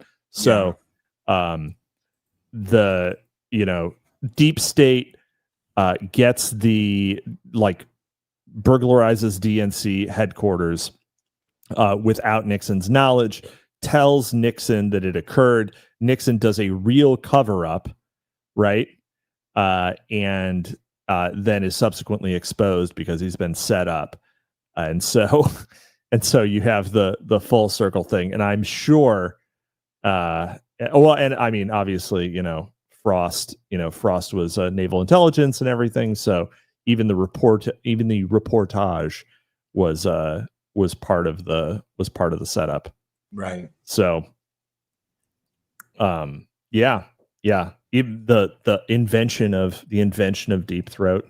Invention of I'll bet we get that exact phrase. I bet we get that. The invention of Deep Throat. Yeah. So next time we're doing Watergate. We got a lot of this book left, so a lot of it is Watergate. But yeah, I guess we're gonna call it there. Sandbatch, do you have anything upcoming in the next week to tell the people about? No, I don't think I'll have it out by next week, but I'll probably have a link before. I'll probably be spewing a link around in the next day or two. Forthcoming from Christopher Sandbatch, a collection of poetry. Is that the first one? Yeah, there's two. Well, there's two of them. One of them is I wrote a lot more poems than made it into the first one. And while I was bored one night, I was going through the second one, and the spillover, and I was like, oh, there's a lot of good shit in here. This works too. So there's two books. All right. We're gonna have an embarrassment of riches. There's shortly. an embarrassment of books that everybody that y'all are gonna buy but not read, and it's gonna make me so sad. Well, we'll all bro out with some broetry. Yeah, I for one am excited to pay big for it. So I was talking to this woman that like I've like been like chatting back and forth with for a long time here. Well, not a long time. It's been off and on for months. We've only actually seen each other once, but we've been talking a lot.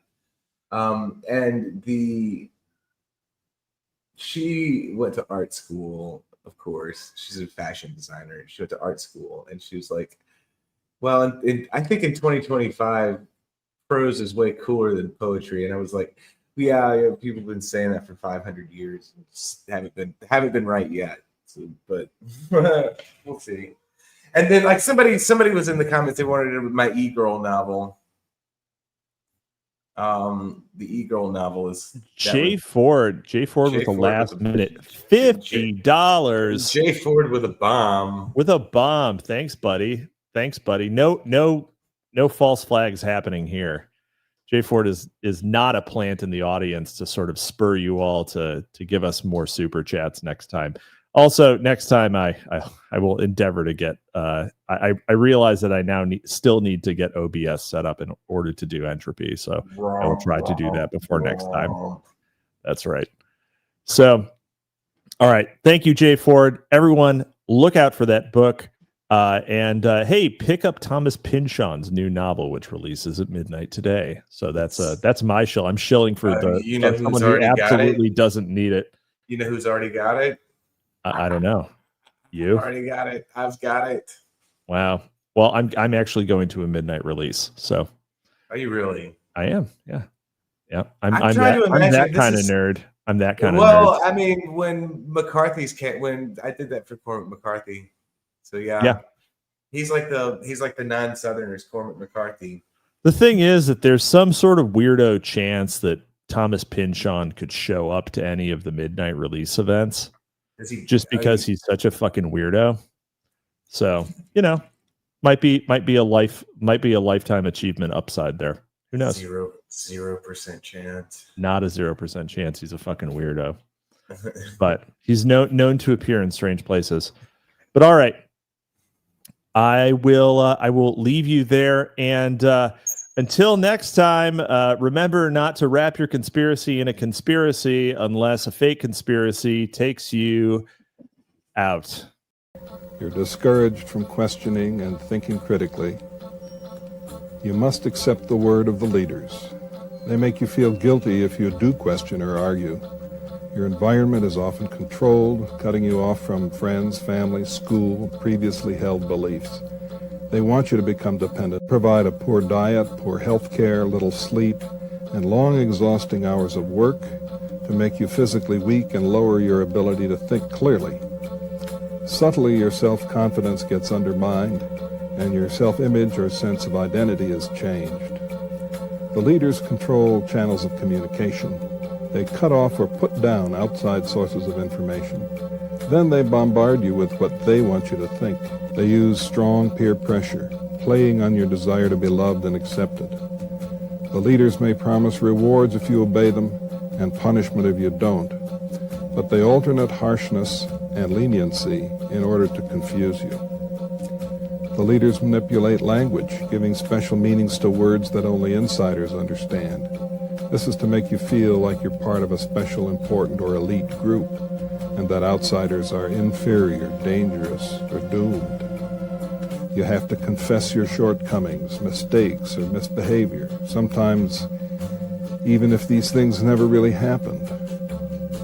And meanwhile, your time and activities are tightly controlled.